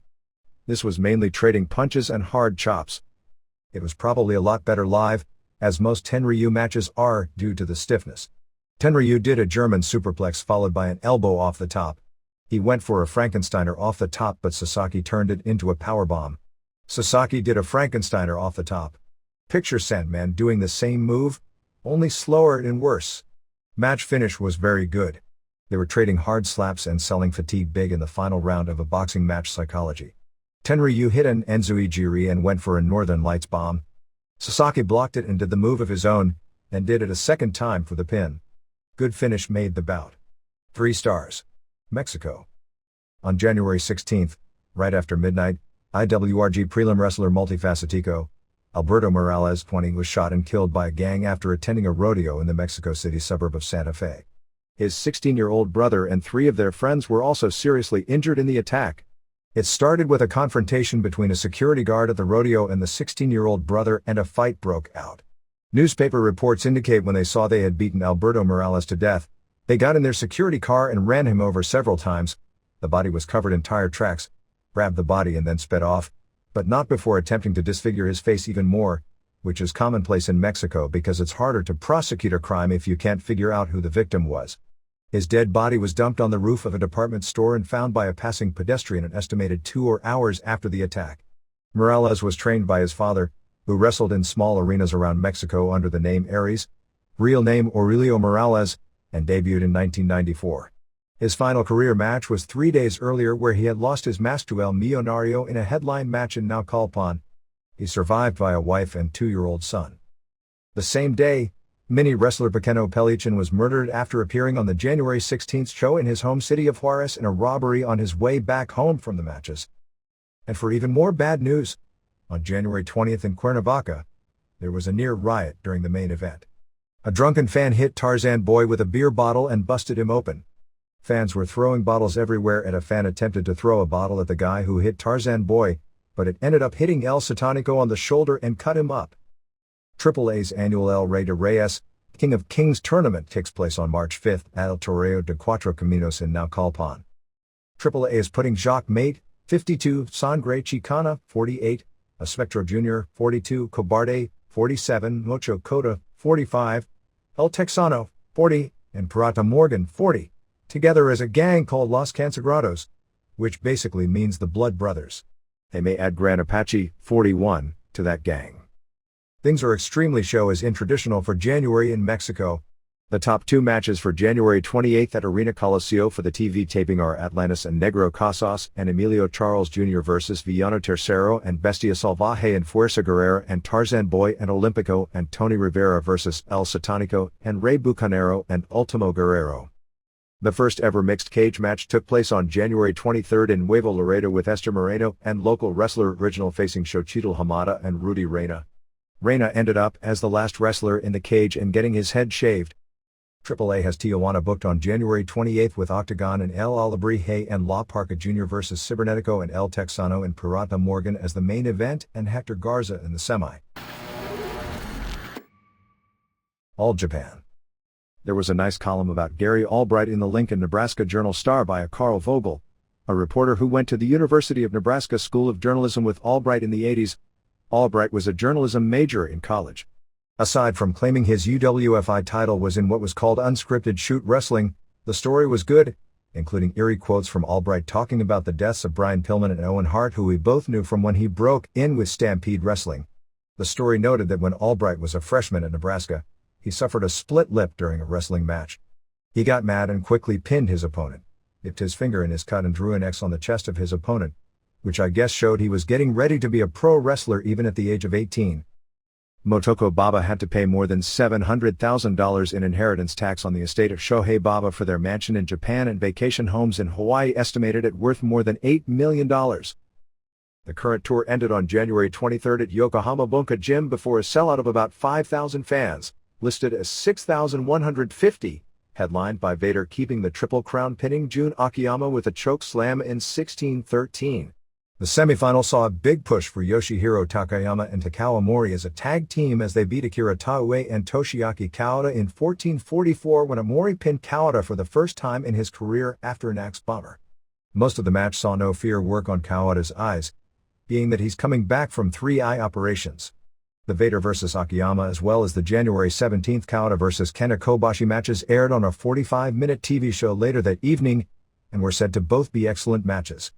After Vader beat Akiyama, he looked at Kobashi and said, "You're next," so apparently that title match will take place in February. They are doing a Vader and Steve Williams vs. Takayama and Amori match on February 12 at Korakuen Hall, with the winners facing Kobashi and Akiyama for the tag titles on February 20 in Kobe. They had a one-night Asunaro Cup, a Young Lions type tournament on January 22 at Korakuen Hall, ending in the finals with Yoshinobu Kanemaru beating Masamichi Marufuji with a moonsault in 12:30. On the same show, Yoshinari Ogawa retained the PWF Junior title, pinning Tsuyoshi Kikuchi with his bridging back suplex in 1936. The January 9 TV show, which aired the first ever Misawa vs. Hase match, drew a 6.7 rating, which is the best TV rating for the company since the period right after the death of Baba, but January 16 was down to 2.7. New Japan, they are doing an angle where Shinya Hashimoto hasn't signed his contract for the year 2000 and Tatsumi Fujinami wants him to work the February tour since Keiji Muto won't be on tour. Kazuyuki Fujita has been training at Maurice Smith's gym in Seattle with the likes of Akira Maeda, Tsuyoshi Kosaka, and Masaaki Sadake. The January 15th TV show, which aired more matches from the Tokyo Dome, drew a 3.1 rating. Other Japan notes. The bracketing was announced for the final 8 of the Rings King of Kings tournament on February 26 at Budokan Hall. The first round will be Andre Coppola vs Rodrigo Nogueira, an even battle since both won their first 2 matches with quick submissions. Gilbert Yvel vs Dan Henderson. Yvel should go in with 25 and 30-pound weight edge and is much stronger standing, so should be a heavy favorite. Ilya Kine Mikhail vs Renato Babalu and Kiyoshi Tamura vs Henzo Gracie, the marquee match, which is fair because they are the 2 smallest of the final 8. There will also be 2 other matches on the show, one with Volkan vs Bobby Hoffman, Extreme Challenge heavyweight champion, and the other may be with Brad Kohler if he's okay after his knockout loss on January 15th. 15 promotions have agreed to participate in the second Rikidozan Memorial Show on March 21st at Yokohama Arena. There will be 10 matches, and that New Japan, UFO FMW Fujiwara Gumi, Battle Arts Takata, Michinoku Pro, Samurai Pro Wrestling, Toriuman, Seikendo, All Japan Women, JWP, LLPW Pancrase and Big Japan have all agreed to be part of the show, and Kotetsu Yamamoto will be the matchmaker. All Japan at this point has not agreed to be part of the show. In addition, 3 independent wrestlers, Yoji Anjo, Genichiro Tenryu and Tarzan Goto will appear. A popular singing group will open the show. I'm not sure the name of the group, but they are apparently a big enough box office group that it is expected they'll draw people on their own, which means a lot of non-wrestling fans will attend. There has been a lot of talk about the Super J Cup tournament in April. Gong Magazine ran an interview with Ultimo Dragon, Great Sasuke and Jushin Liger about the tournament. Liger said he didn't want to be in the tournament, but that New Japan would be part of it and he'd like to face the winner. They talked about either a 16-man or 32-man tournament, most likely the former. Among the names the 3 talked about were Curryman, Christopher Daniels, Jody Fleisch, Tarzan Boy Sumbito, Dick Togo, Negro Casas, and Minoru Tanaka. Akira Maeda returned from attending the WWF show in Rome, Georgia on January 15th and said that Rings would be opening up an American office in Los Angeles to promote shows in the United States. They are doing an angle where Maeda is mad at Antonio Inoki because he wanted Kazuyuki Fujita of New Japan to appear on Rings shows, but instead he's going with UFO. CMLL Japan will have a 1-week tour from February 5th to February 13th, built around the second to the last Japanese tour of Mil Mascaras, 61, who will do a farewell tour in August. Most of the matches on tour will be headlined by Mascaras and Dos Caras, forming a tag team. Also on tour are Apollo Dantes, Ultimo Guerrero, Fantasma Solar, Rey Bujanero, Violencia, Starman, Archangel, Ricky Martin, Virus, and Super Cacao. Mascaras defends his IWA title against Dantes on February 11th in Kawasaki. On February 12th in Nagoya will be a trios with Mascaras and Karas and Alexander Otska versus Dantes and Violencia, and Ikuto Hidaka. Toriuman announced its next tour from March 18th to March 26th. AJW and JWP announced 3 joint shows for early next month. The first will be on February 2nd at the Tatenko Hotel in the Ueno section of Tokyo, which would be a primarily JWP show but feature 5-minute exhibitions with Dynamite Kansai vs Miho Uekizawa and Manami Toyota vs Run Yu.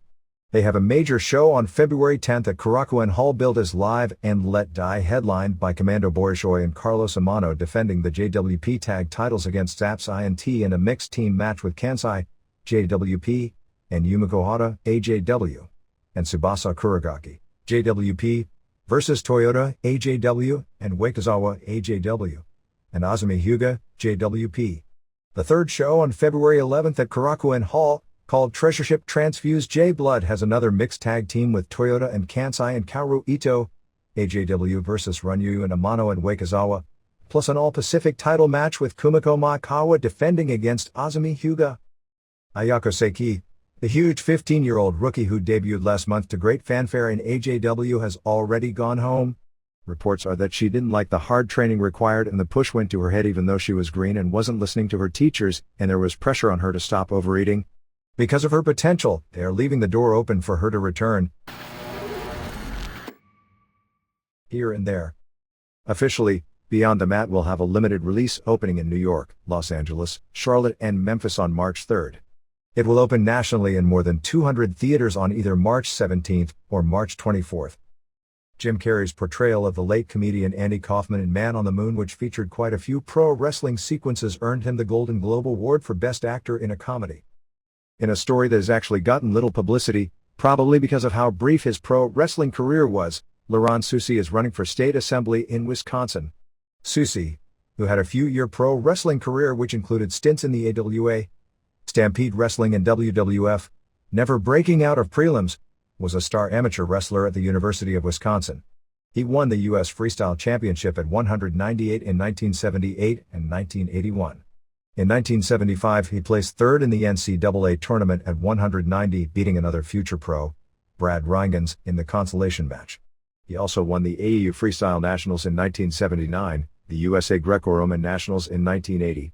In international competition, he went to the World Championships in Freestyle in 1977, didn't place, and 1979, sixth, and placed second in the 1978 World Cup and was part of the 1980 U.S. Olympic team that didn't compete because President Jimmy Carter ordered a boycott of the Summer Games. He turned pro but didn't have the charisma, and after giving it a shot for a few years, bowed out. As a pro, his big claim to fame was an upset win on AWA TV over Jesse Ventura to set up an angle where Ventura went ballistic in the studio. Karl Gotch, 75, underwent surgery a few weeks ago to have both hips replaced. Gotch in the Gain newsletter listed who he believed were the 10 greatest pro wrestlers of all time, as in shooters not performers, as Farmer Burns, Frank Gotch, Joe Stecker, Earl Caddick, Strangler Lewis, Toots Mondt, John Pesek, Ad Santel, Vinnie Sherman, and Frank Wolf. Uthez, 83, will be moving early next month from his longtime home in Virginia Beach, Virginia to Winter Garden, Florida. Dennis Corraluzzo was not only kicked out of the NWA over the money the organization felt he owed them, but was also kicked out of his own promotion called Sports Entertainment Group, but not Semaphore Entertainment Group because the initials Semaphore Entertainment Group are owned by Semaphore Entertainment Group, by partners Gino Moore, Joe Panzerino, and Fred Rubenstein. In response to Corraluzzo being kicked out of the NWA, Doug Gilbert quit the NWA. Gilbert had been pushing for getting the world title, but it didn't appear that most of the members were too keen on that happening. There was also heat because Gilbert had worked for the Nashville Main Event Wrestling promotion in opposition to the NWA Worldwide office in the same city. This has all led to those tirades back and forth on the internet that for some reason don't happen that often in real business, but happen weekly in this one. The continuation of the reorganization of the PPW office and writing the WWF Developmental Talent out took place on January 22. Steve Bradley, who had won the PPW title from Rico Constantino, dropped it to Ali in a match where if Bradley lost, he had to leave PPW. Ali's manager, Brandon Baxter, turned heel on Ali and threw him Jim Cornette's tennis racket, but Ali still kicked out of the pin. The Atomic Blondes, Jason Lee and Derek King, won a three-way to determine the PPW Tag Champs over the D-Dog Posse, Robbie D and Bulldog Reigns, and two Falk for sure, Tony Falk, and Blade Boudreaux. Tracy Smothers also debuted to a big push, claiming promoters had given him the shaft for 16 years everywhere he went and called himself Sellout Smothers. He pile-drove both Nick Dinsmore for the DQ and also referee Robert Briscoe from Ohio Valley Wrestling. The writing out of Dinsmore, WWF, was probably from this, and Constantino was because Damaja, not a WWF guy, put him out with the Cobra. After being shut down since August, John Williams, Ian Rotten IWA opened up January 22 in Charleston, Indiana at the new IWA Arena and will promote their barbed wire, thumbtacks and ladder matches every Wednesday night. Since Williams owns the building, there will be no more problems finding buildings to host the hardcore gore fests.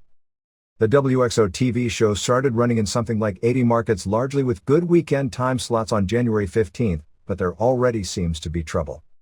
They had tapings scheduled for this week, but they were canceled, so they only have 2 more shows and they can before they start with doing highlights shows. The shows were taped in Florida using a crew of mainly people cut by WCW. Ted DiBiase is the figurehead CEO and COO, and Stan Lane and Chris Cruz do the announcing. Barry Horowitz and Barry Darsow are the bookers. The production values were good, but we were told the piped-in fake crowd noise was obvious. This group has a far stronger syndication package than ECW, but in many ways this group is reminiscent of the failed AWF of a few years back. They are trying to market themselves as different from any other wrestling, with longer matches, less emphasis on soap opera, and pushing the fact that they are family entertainment. To pull off a new concept successfully, or in this case an old concept which is being brought back, you have to either have big names involved, or awesome young talent that can get over and allow you to market them as big names because they've gotten over. Right now this group doesn't have either. Among the names listed as being part of the group besides the bookers are Bushwhackers, Mike Enos, Chad Fortune, Al Green, Brad Kohler, Hack Myers, Johnny Ace and Mike Barton as a tag team, Nails, Adam Pierce, Public Enemy, Tommy Rogers, Dave Sierra, Wayne Bloom as a sports agent, Jim Steele, Wolf Hockfield, John Tenta, Too Cold Scorpio Vader, Eric Watts and Kendall Windham, although not all the names listed above had already appeared with the group. One thing hilarious on the show this past week and next week is that they aired a tag match from Japan featuring Ace and Barton. One of their opponents was Kenta Kobashi, who neither announcer knew, nor, apparently, did anyone in the promotion know who he was to identify him to the announcers. Cruz on next week's show, when the match continues, apparently tries to wing it and calls him Mitsu Arakawa, the name of a recently deceased Hawaiian-Japanese wrestler who was a big star in the 60s. I know some will think that isn't a big deal, sort of like the Lawler Chinese/Japanese gag on the Rumble. But those same people wouldn't feel that way if Steve Austin was sent to Japan and the announcers kept saying he was a Mexican and makes jokes about ordering tostadas, or if they showed a tape of a WWF match on a New Japan TV with Austin and the announcers and producers had no idea who he was, and because of that simply called him Ray Stevens because they knew there was once a wrestler in their childhood by that name. Among the celebrities making appearances on the January 29th Extreme Pro Wrestling show at the Palace in Hollywood are Korn lead singer Jonathan Davis, porn star Ron Jeremy and Josh Lazia of Danzig. The December 19th Yuglo Championship, that's not a misspelling, wrestling show in Detroit with ICP versus the Two Doinks and featuring a run-in by Raven and Balls Mahoney will be released via Polygram Videos in March. Promoter Brian Gorey of JCW is scheduled to take the show on tour to 20 major cities starting in April. The Wrestling at the Chase special will be replayed on KPLR TV in St. Louis at noon on January 30th. As it turns out, my brother and sister-in-law actually went to the BattleBots, Fights to the Death with Robots, pay-per-view taping in Las Vegas and described it as, just like pro wrestling. The big heavyweights had much more boring matches than the lighter competitors. No interviews or angles, though. The end of the show consisted of a battle royal, which they did call a Royal Rumble. Get McDevitt out on this one, however, unlike pro wrestling, this was by far the best match on the show. Jose Rivera Jr. beat Harley Lewis to win the Puerto Rican title on January 16th in Carolina, Puerto Rico. Tony Atlas Ultimate Pro Wrestling ran a free television taping on January 5th in Augusta, Maine before an estimated 2,000 fans for a show that included Public Enemy, Rick Fuller, Scott Putski, Kendall Windham, the Bushwhackers, and Brutus Beefcake. The trial of Paul Pershman Buddy Rose, on second-degree assault and unlawful imprisonment charges is scheduled for January 26th. According to court documents, Tammy Pershman, his estranged wife, said the wrestler had threatened her with a knife and she had to beg for her life. Paul Pershman pleaded not guilty and denied the incident took place. The New York Times Magazine on January 16th ran a conda with Bob Backlund and Jon Stewart about wrestlers running for public office. Both claimed their interest in running for office had nothing to do with Jesse Ventura, but that Ventura's success made things easier for them to be taken seriously. Stewart actually had run for office for the first time several years ago. Backlund was at first interested in running for the U.S. Senate in 1998 but was told he didn't have enough experience. The oft-postponed WNWA pay-per-view show, Women's NWA, has been officially cancelled for good. According to a press release by promoter Tor Berg, they could not come to an agreement with the pay-per-view distributors regarding program content. They claimed the programming they wanted was nixed by On Demand, as being too sexy, too violent, or too bloody. Now, is this a double standard if that's not just a cover reason? Are WWF and ECW held to the same standards on pay-per-view? The show was to be built around Amanda Storm, Lexi Fife, and Debbie Malenko.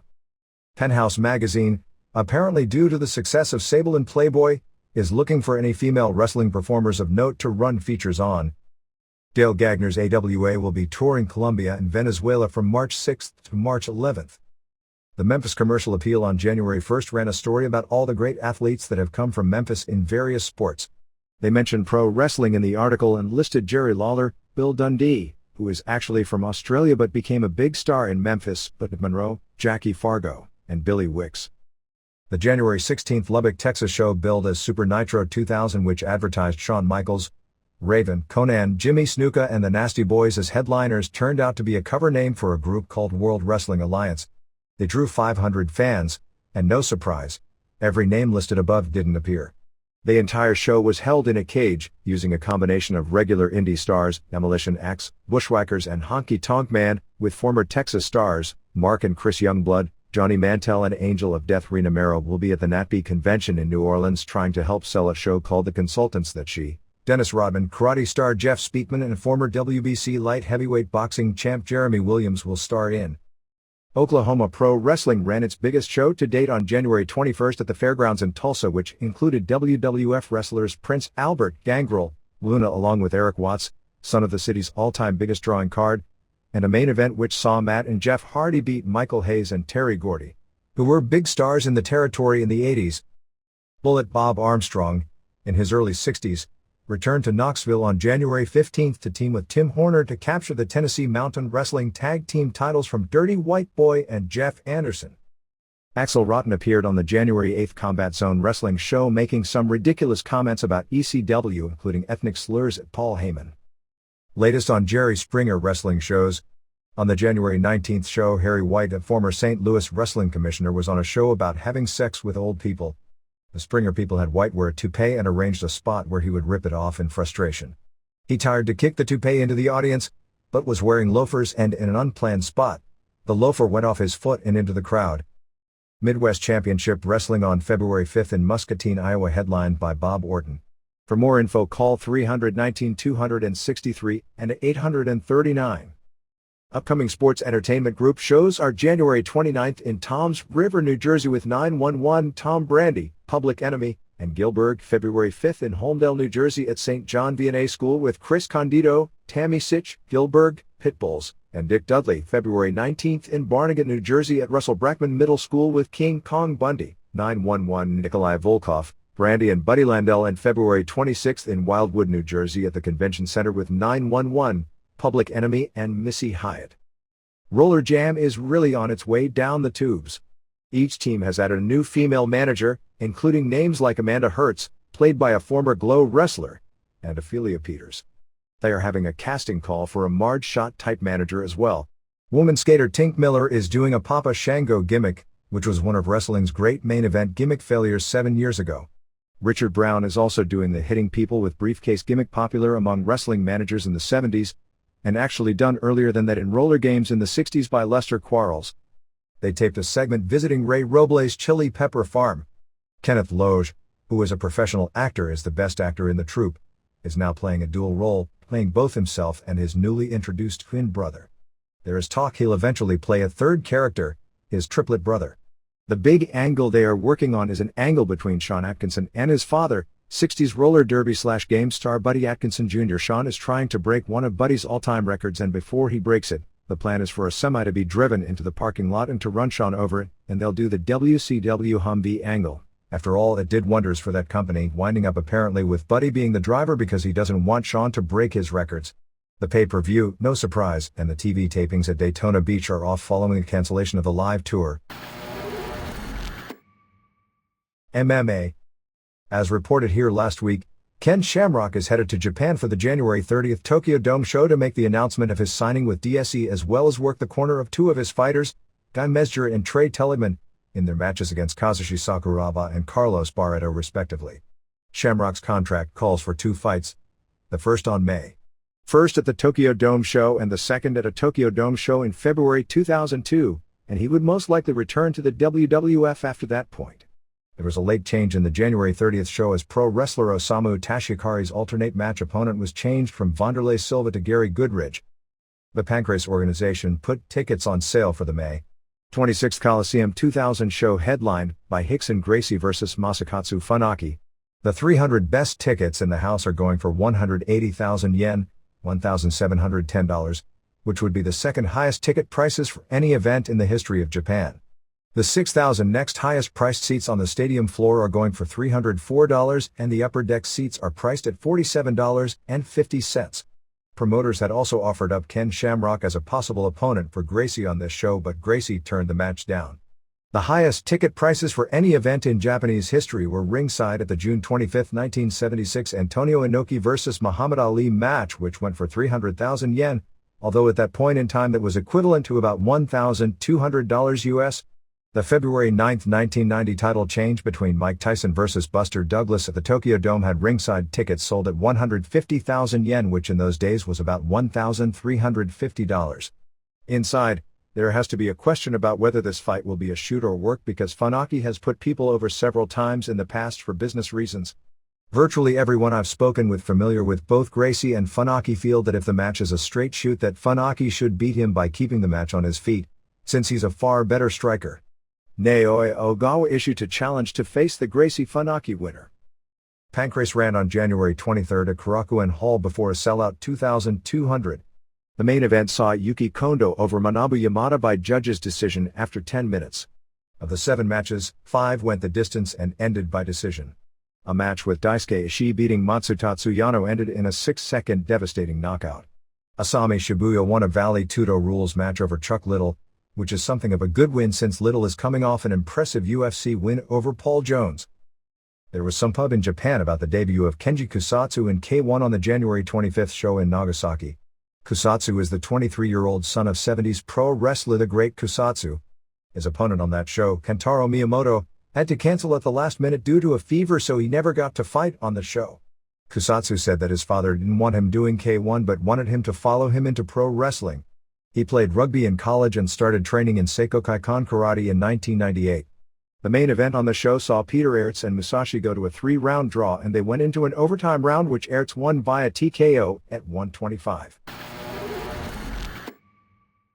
ECW. This week's TV taping took place on January 22 in New Orleans before a packed house of 3,000 fans, although it was said to have been heavily papered. Lynn, ankle injury credible, family emergency, and Sandman, family emergency, all missed the weekend. During and Roadkill won a 3-way over Dupes and Nova and Kid Cash, where Chetty left with Elektra again and Cash ended up bleeding from the mouth, which may be an excuse to give him a few weeks off since he broke his jaw. Diamond beat Jazz.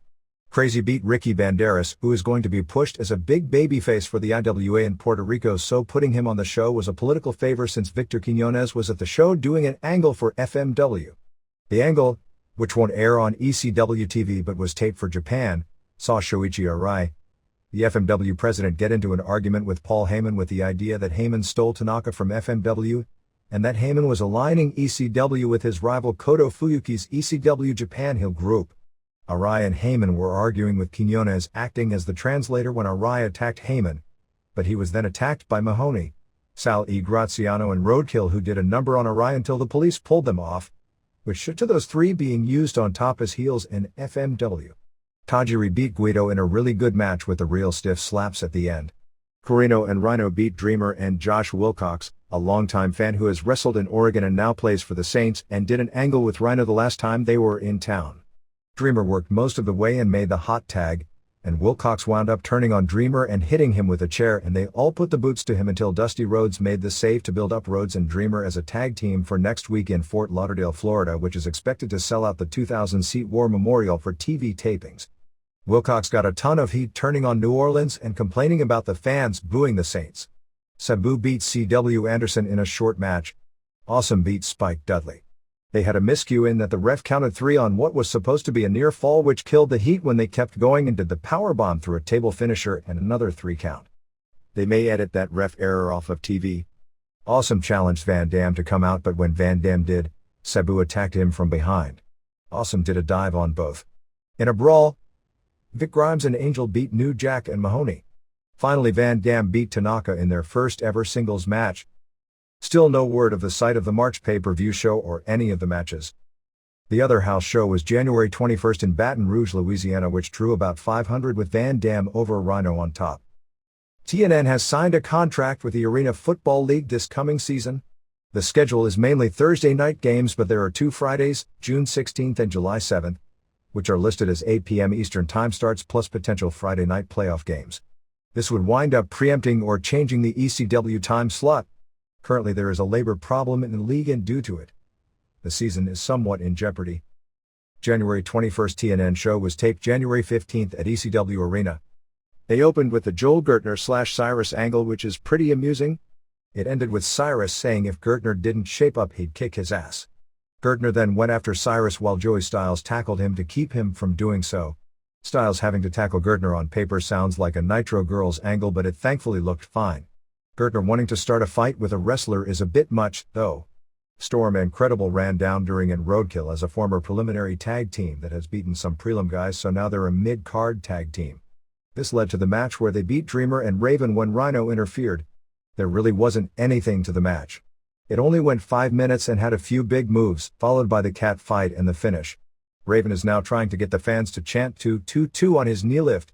In the late 70s and early 80s, Johnny Walker as Mr. Wrestling 2 used to get fans to chant that before his finisher, and follow with a snot rag spot. He blows his nose on a rag and rubs it in his opponent's face, as a Mr. Sacco spot. Sandman only took 15 seconds to make his run-in rather than the usual 5 minutes and hit Rhino with 2 brain cell killing shots to the head. The Tajiri vs. Crazy Mexican Death match went about 15 minutes, which is about twice as long as their usual matches. It was a combination of them doing their hot moves and more brawling with Crazy juicing heavily. This was yet another 4 stars level match between these two, and in many ways more memorable because it was different and a lot more dramatic and heated with the build, the blood and the selling by Crazy and taunting by Tajiri. Crazy won after being blinded by the mist. He still power-bombed Tajiri through a table. They also aired the RVD vs. Awesome vs. Sabu angle, which was a hot angle to start the program building for Van Dam chasing the title. Overall, very good show. WCW. This week's Hulk Hogan story is that he's telling friends that he's never going back to WCW because apparently his ego took a bruising with their offer given him when they talked last week. Hogan wanted to come back with his old deal. WCW has booked Hogan to appear at Super Brawl against Luger, which is why Luger mentioned his name in passing on the interview on Nitro. WCW's claim is that Hogan is still contracted to the company for 6 more pay-per-view dates and coming off the sold-out buy rate, which we're now being told was actually lower than Fall Brawl, making it the lowest in history for either of the big 2 promotions and for that matter lower than any UFC and probably in the league of the highest ECWs. And all the negative momentum, they want every big gun available for the show. You should also by now know to take anything regarding Hogan at face value. Ric Flair is expected to make a final decision this week regarding if he's really going to run for governor of North Carolina. It's more likely not. He got a ton of pub in Japan and also throughout the Mid-Atlantic region for his statements where he called it an unofficial announcement of his running on Regis and Kathy Lee on January 17th. There was a newspaper poll, I believe in Greensboro, which listed that 25% of the electorate would vote for him and 67% would not, and another poll in Charlotte that listed 39% would vote for him and 62% would not. WCW had scheduled Flair to return on January 25th in Las Vegas for Thunder to build up a Flair and Funk vs. Hall and Nash match at Super Brawl on February 20th. Negotiations between Flair's attorney John Taylor and WCW didn't come together, so at press time this was touch and go as Flair was scheduled to appear in Las Vegas and they did the angle on Nitro teasing he would be at Thunder without directly saying that he would, but Flair didn't want to appear on television unless the deal was finalized. Apparently it was finalized enough for him to appear, but it's unclear if he'll be working his scheduled house shows this weekend in Nashville and Johnson City. Flair wants to do interviews where he says things people think he shouldn't about The Rock, Austin, Foley, etc., and it isn't finalized he'll be on Nitro January 31st in Wilkes-Barre, Pennsylvania at the new arena or not. Taylor had also asked WCW if Flair could get a release, citing that they had already given 6 wrestlers full releases earlier in the week. Flair is being booked by the company on numerous house shows as well, and who knows now about the pay-per-view. Nitro on January 24th at Staples Arena in Los Angeles drew 6,262 paid, plus 5,844 comps, paying $212,193. It was all very confusing. They announced a single elimination 8-man tournament for the vacant cruiserweight title, and to make sure nobody took it seriously, didn't even mention who was in it or give brackets, other than say the finals would be February 20th at the Cow Palace. Psychosis pinned Hayashi in 6:17 with a front cradle. They did a lot of wild moves, but the match wasn't as good as you'd think because Psychosis forgot some spots in the ring and it was noticeable. Wall pinned Kid Romeo, picture The Rock 1 foot shorter and 100 pounds lighter, in 3:33 with a choke slam. Total size mismatch. They opened the show showing Hall doing his drunk act in the limo. Hall actually never came out from backstage the entire 2 hours. They did a skit backstage where Hall was on purpose faking his lines to the point anyone could see his gimmick was to be sent home with pay again. Norman Smiley came out wearing a catcher's outfit and Dodger uniform. Bobby Heenan called him John Roseboro. I kid you not. We got more than 24 emails the next day on the internet show talking about John Roseboro, the Dodgers catcher in the mid-60s, Sandy Koufax and Juan Marichal. Marichal was years ahead of his time. He was batting, turned on Roseboro, hit him over the head twice with a baseball bat. This was legit. It kept him out of the Hall of Fame for years, and Roseboro juiced heavy hard way. This all happened 35 years ago. Smiley beat Shannon Moore in 2:34 with the chicken wing. Moore looked really good. 3 count went to lip sync, but Smiley cleared the ring of them again. Tank Abbott, who was the only person on the show besides Torrie Wilson to get a pop, KO'd Al Green in 111. They wanted to do an angle with Abbott and Mark Coleman, but instead, they picked this guy who has been Tank's buddy forever, who was sitting in the crowd. He was referred to as Big A and Big Al. I think he was the guy who poured nachos on Frank Shamrock at 3 a.m. in a restaurant and ended up with a big shoe upside his big head. He called Tank a sellout. Of course, the announcers, since they are instructed to act like morons, had no idea what he was talking about. What he meant was that since WCW is drawing big houses every night, that Tank's presence means every night is a sellout. Yeah, right. Ernest Miller was back from knee surgery, in new threads and with blonde hair, and he danced. You know WCW must be bad when you get excited and long for the good old days of Nitro, when Miller got to do 5-minute interviews in those terrible weekly matches that would drive 225,000 viewers every week to switch to the other guys. Green was taken out in an ambulance. Since nobody believes that crap, why do it when you can use the ambulance angle to get something over someday that somebody might want to believe or care about? Terry Funk beat Bigelow in 6:36. They started backstage, and this consisted mainly of Bigelow destroying Funk with shots, mainly thankfully to the shoulder. It is seriously inhuman for guys to swing chairs anywhere near Funk's head at this point, not that saying that will change anything. Bigelow put a rope around his neck and dragged him to the ring. Funk got destroyed the entire match with the exception of doing an Osai moonsault. I didn't make that up. Bigelow hit a headbutt off the top, went for a second one, but Knobbs and Finlay pulled Funk out of the way and Bigelow hit a chair, and then they put Funk on top. Somehow they are deluded enough to think this gets Funk over as an ass kicker and people want to see him fight Nash, who gave him no offense, either. And then people were actually asking why Funk wasn't over, and they were saying it's because it was Los Angeles. After this, Anderson was on the cell phone while Funk was watching to call up the champ and told him to put on his pants and made references to being buried in the desert. You'd think they wouldn't want to remind viewers of that angle, which went nowhere, involving guys who aren't even with the company. The announcers for the rest of the show speculated, and the name Ric Flair even came out. So did names like Dory Funk Jr. and Harley Race, as to who Anderson was calling. Vicious beat Don Harris in 5:18. Match was horrible.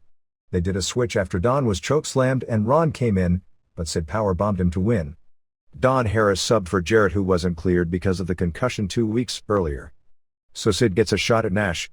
Just to confuse everyone at home, during the commercial break, they restarted the match saying Sid pinned the illegal guy, and when Sid didn't come back in, he was counted out and Don Harris was awarded the win. So by virtue of the stips, that should have made Nash the world champion. But since there is no concept of logic, it was just done for no reason and never brought up on TV. Kidman pinned Vampiro in 7:03 after a Hurricane Rana off the top. Both guys worked real hard, but there were a lot of points where they were on different pages. Still, this was as good as anything on the show. Luger did an interview talking about Sting and Hogan. Luger beat Booker T in 4:43 when Big T hit Little T with a slapjack and Luger racked him. They teased Sting was in the entranceway and then disappeared. It wasn't Sting, but it is sort of like the last 3 years of his wrestling career where they tease he's a superstar, he comes back, does nothing and disappears. Vampiro did an interview. Earlier they went to an interview, but the production was screwed up and the mic didn't work. Okerlund actually said if he didn't know better he'd think the WWF was to blame. David, Daphne and Crowbar chased off the announcers and took over. David and Daphne were unbelievably bad, except Daphne got a great line out about Vito and Johnny, called the Mamalukes, calling them the Marmadukes. Crowbar was absolutely hilarious to anyone who saw a tape of 1970s Florida wrestling, since he was doing every Gordon Soley cliche, throat clearing and pausing. For the other 75% of the audience, they had no clue what he was doing. Vito and Johnny kept the belts, beating Finlay and Knobbs in 3:57 when Knobbs for no apparent reason threw a chair at Finlay. It grazed him and Vito gave him the implant DDT. Nash did another interview where he wasn't funny, but he did ban the powerbomb in his match with Sid. The match was in slow motion, but Nash took 3 straight bumps off clotheslines after a ref bump. Jarrett came in, but Sid got the guitar from him, clocked Nash with it and then laid on his back. The announcers were talking about how Sid was outsmarting anyone. Surely they jest, by pretending he was the one who was hit with the guitar. Never mind, there were pieces of a broken guitar surrounding Nash's body, including in his hair, and a big piece on his chest, while there was almost no debris anywhere close to Sid. Then again, who cares about the evidence?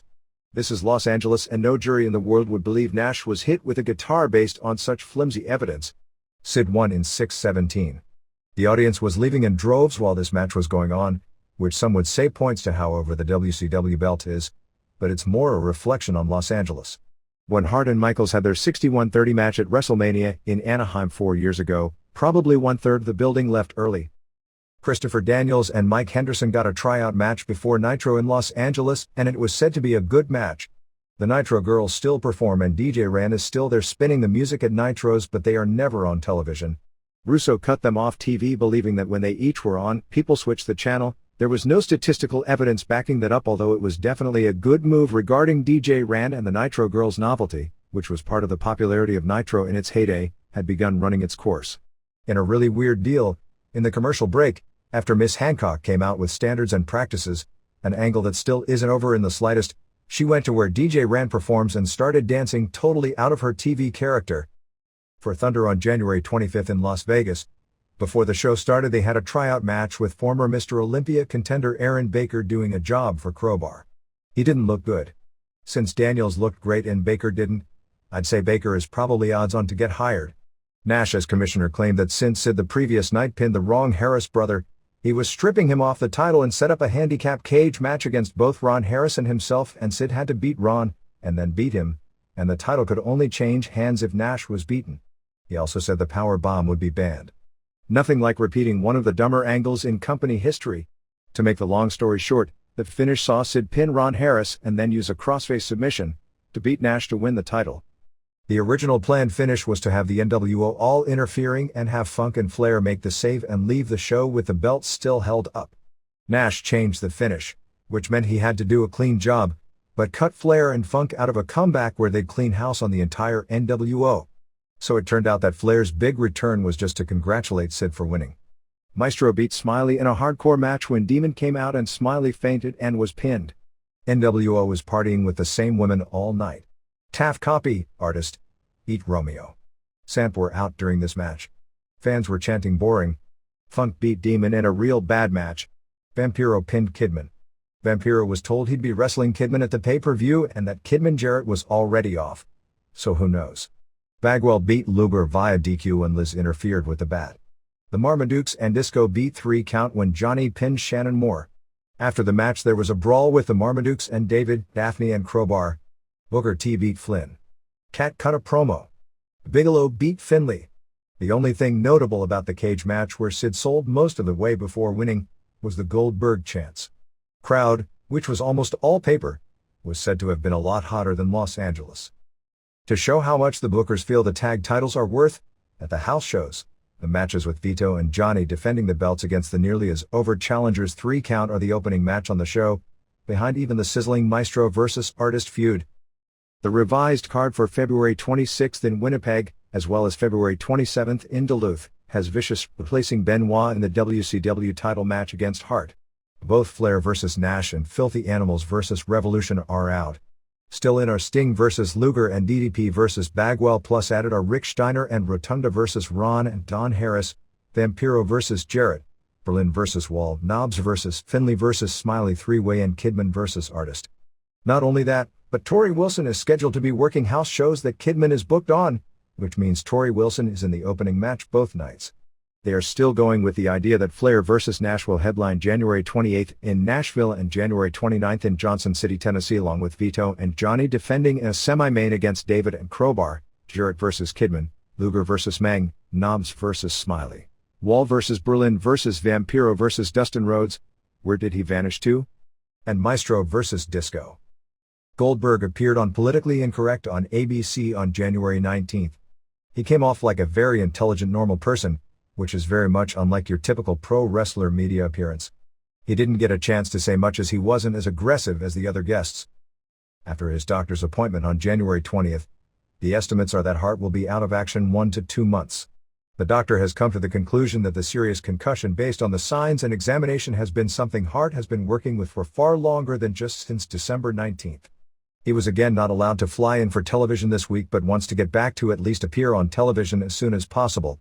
The plan for Super Brawl had been for Vicious vs. Hart for the title as the main event, but it's really touch and go, and based on this info, they'll probably have to book in another direction. The only other major title match booked for the show was Jarrett vs. Kidman. Tickets went on sale for the Cow Palace over the weekend and they sold 3,000 tickets for $150,000 the first day, which is okay.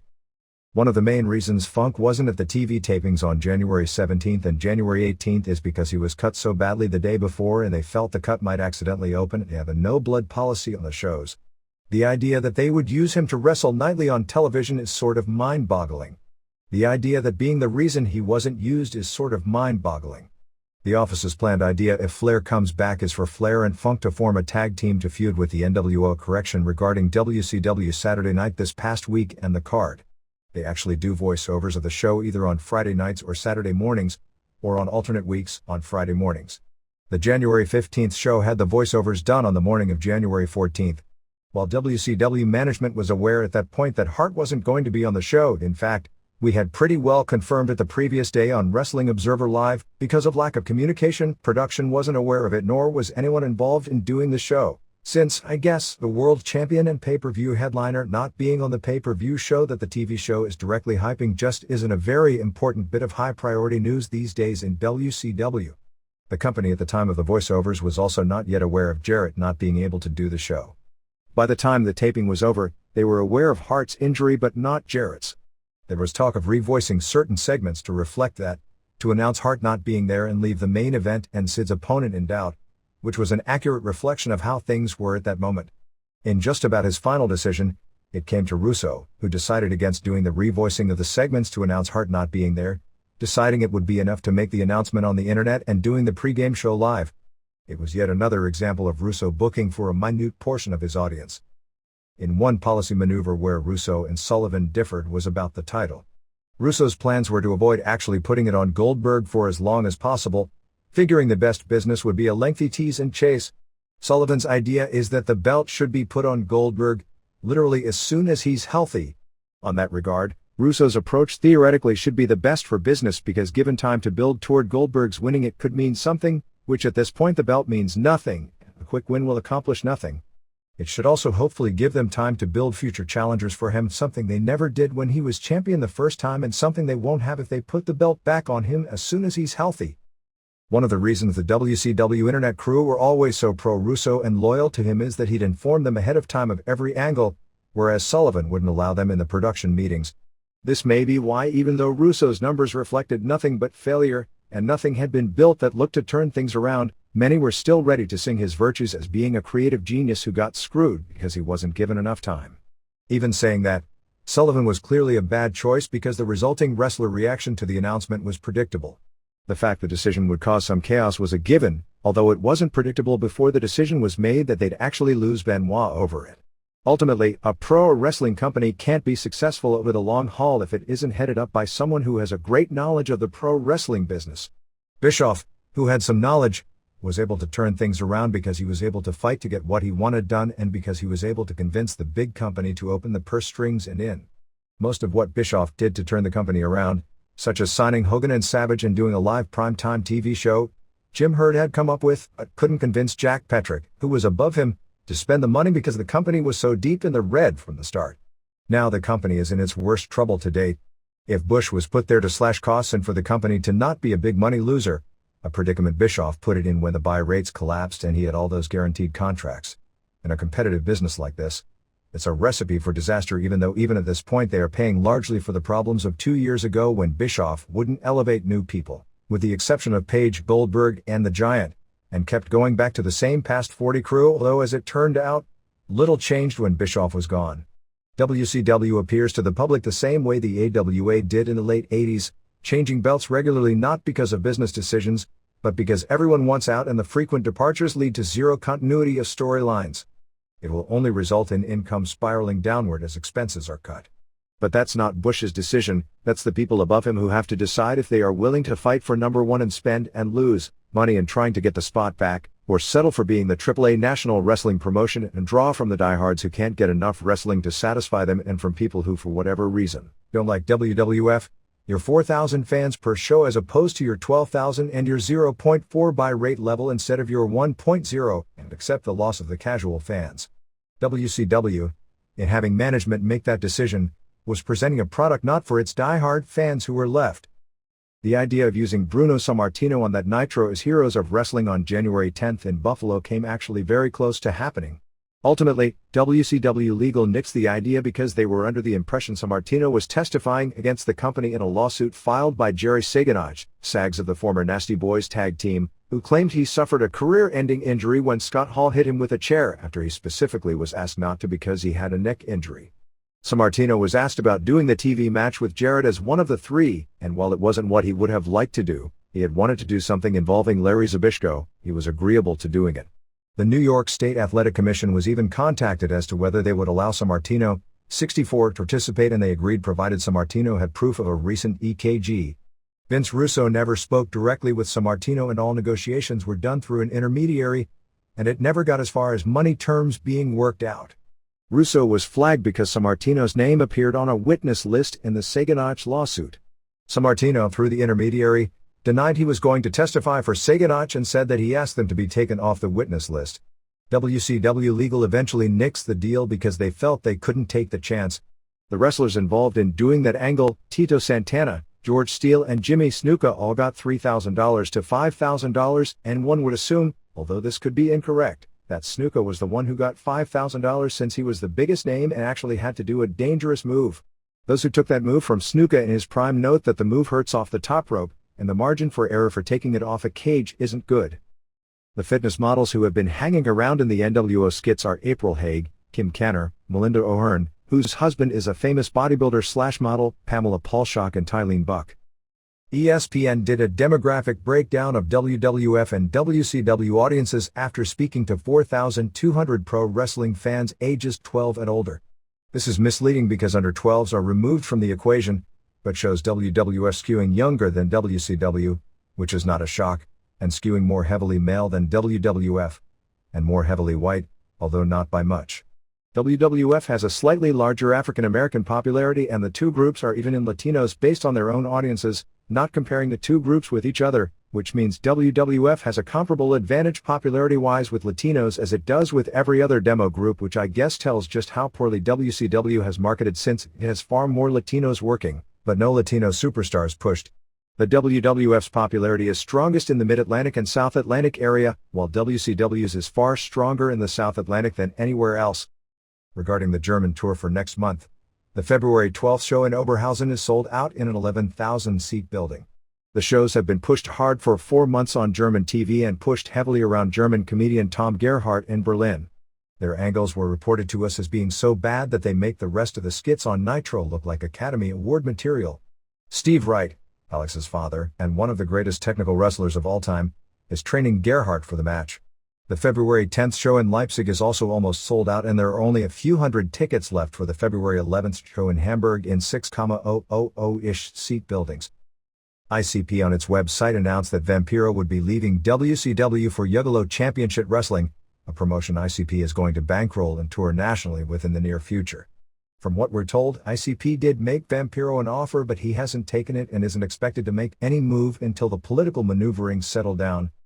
For the UK tour in March, the March 10th show in Birmingham has sold 8,700 tickets for $295,000 in a 12,444-seat building. March 11th London Arena show has sold 9,200 tickets for $339,000, capacity 12,209, and March 12th in Manchester has sold 8,600 tickets for $274,000, capacity 19,609. The Kiss Demon returned on January 19th at the Saturday night tapings in Cape Girardeau, Missouri, but this time it was Dale Torborg instead of Brian Adams.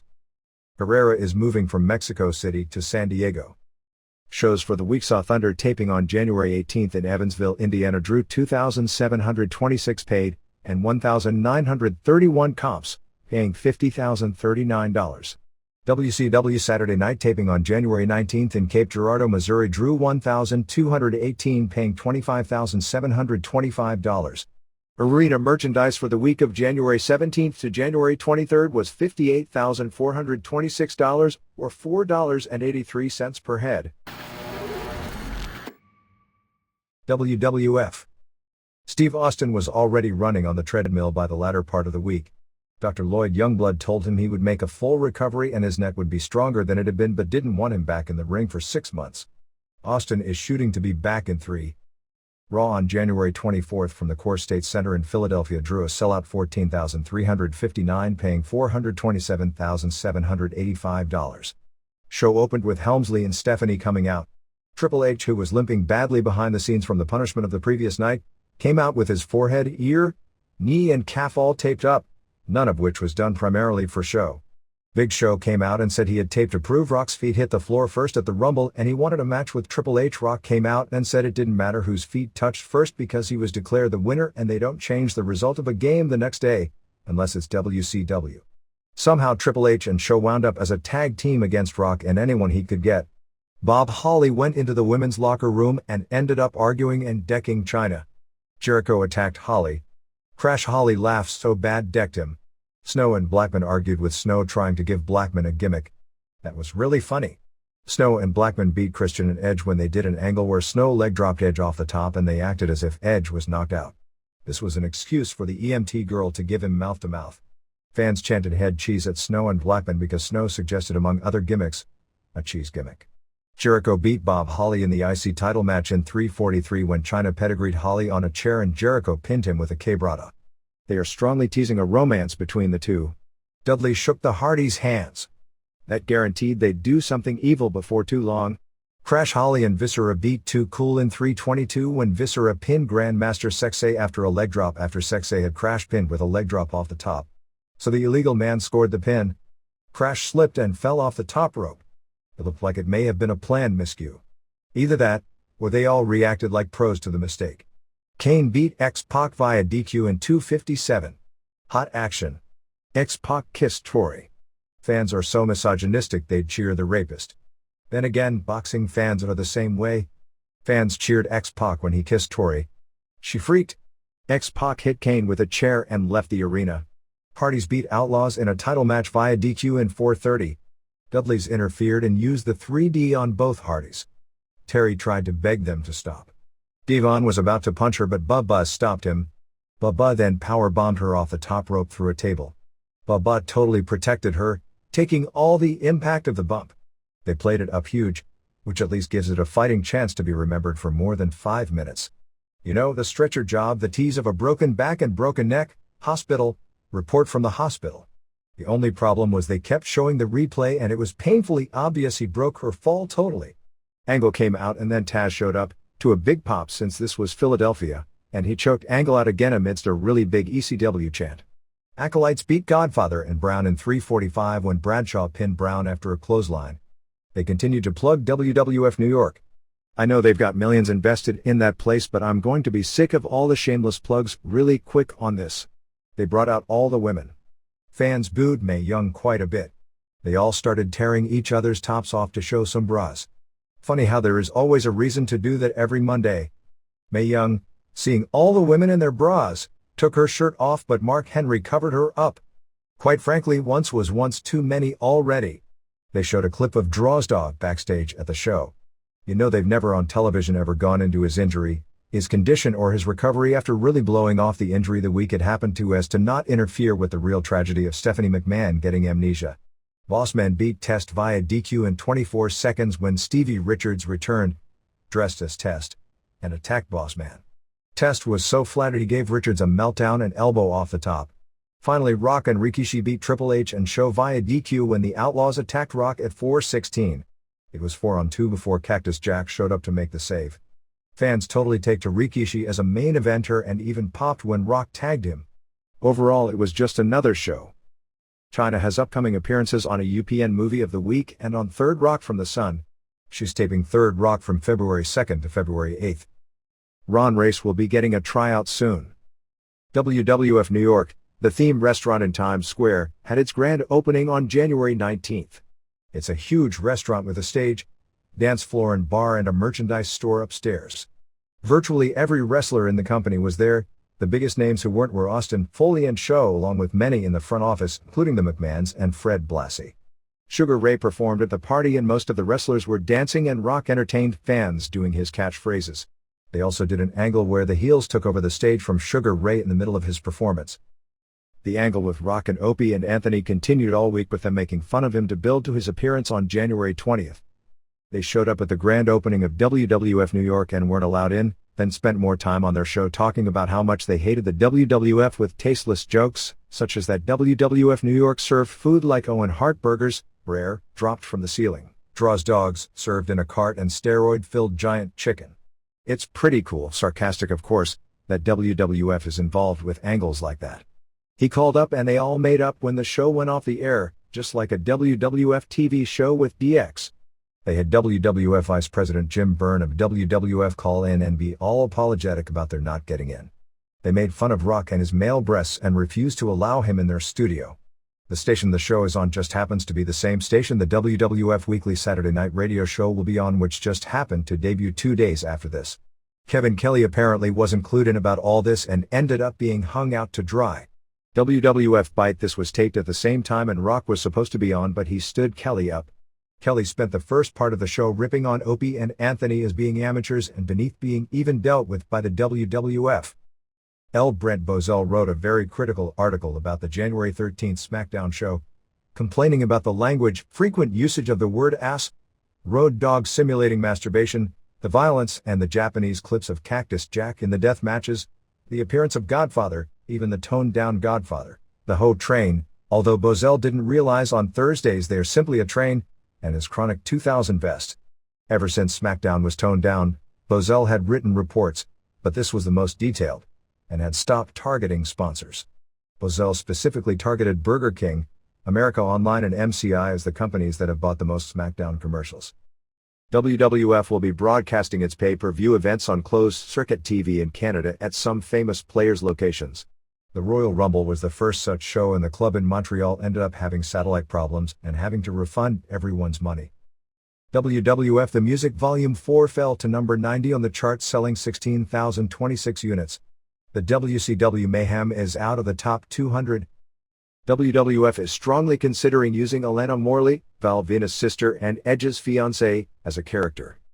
If they do, it will be the real Alana Morley playing the role. About the only major notes from SmackDown not covered last week were that the bar fight series of skits actually wound up with the Outlaws playing pool at the bar when the Acolytes showed up. The Acolytes started a bar fight and the Outlaws snuck out of the bar and let the local patrons get their asses kicked. They also edited 2 of the 3 piledrivers Cactus Jack gave Triple H, with the table not breaking off the show, and you were left seeing 1 piledriver and 1 hard chair shot, not to mention far less of Cactus behind with his pants falling down. Papi Chulo and Amy Dumas worked together trying out their act on dark matches at the January 17 and 18 TV tapings. WWF will be putting on a charity show as a fundraiser for the family of the late Gary Albright. The January 25th SmackDown tapings at the Baltimore Arena had to be postponed to there will be 2 commercials on the January 30th Super Bowl. The WWF actually purchased 3 commercials, which would probably come at a cost of in excess of $4.5 million, but ABC rejected one of them, so WWF will air that commercial on USA Network that day. Of course, that could also be a partial work to get people to tune into the USA Network to see the commercial deemed too risque by the networks. Add Joe Hicklin, Joe E. Legend, to the list of wrestlers expected to start on television shortly. Others include Scott Vick and perhaps Steve Bradley. Arnold Scotland, a longtime WWF front office fixture and former wrestler, promoter, road manager and minority owner of the company at one point, is said to be in rough shape, suffering from prostate cancer. Does anyone have an over/under on how long it'll take before the WWF current headliners that are afraid of being leapfrogged will start whispering about how Benoit doesn't know how to work main event style?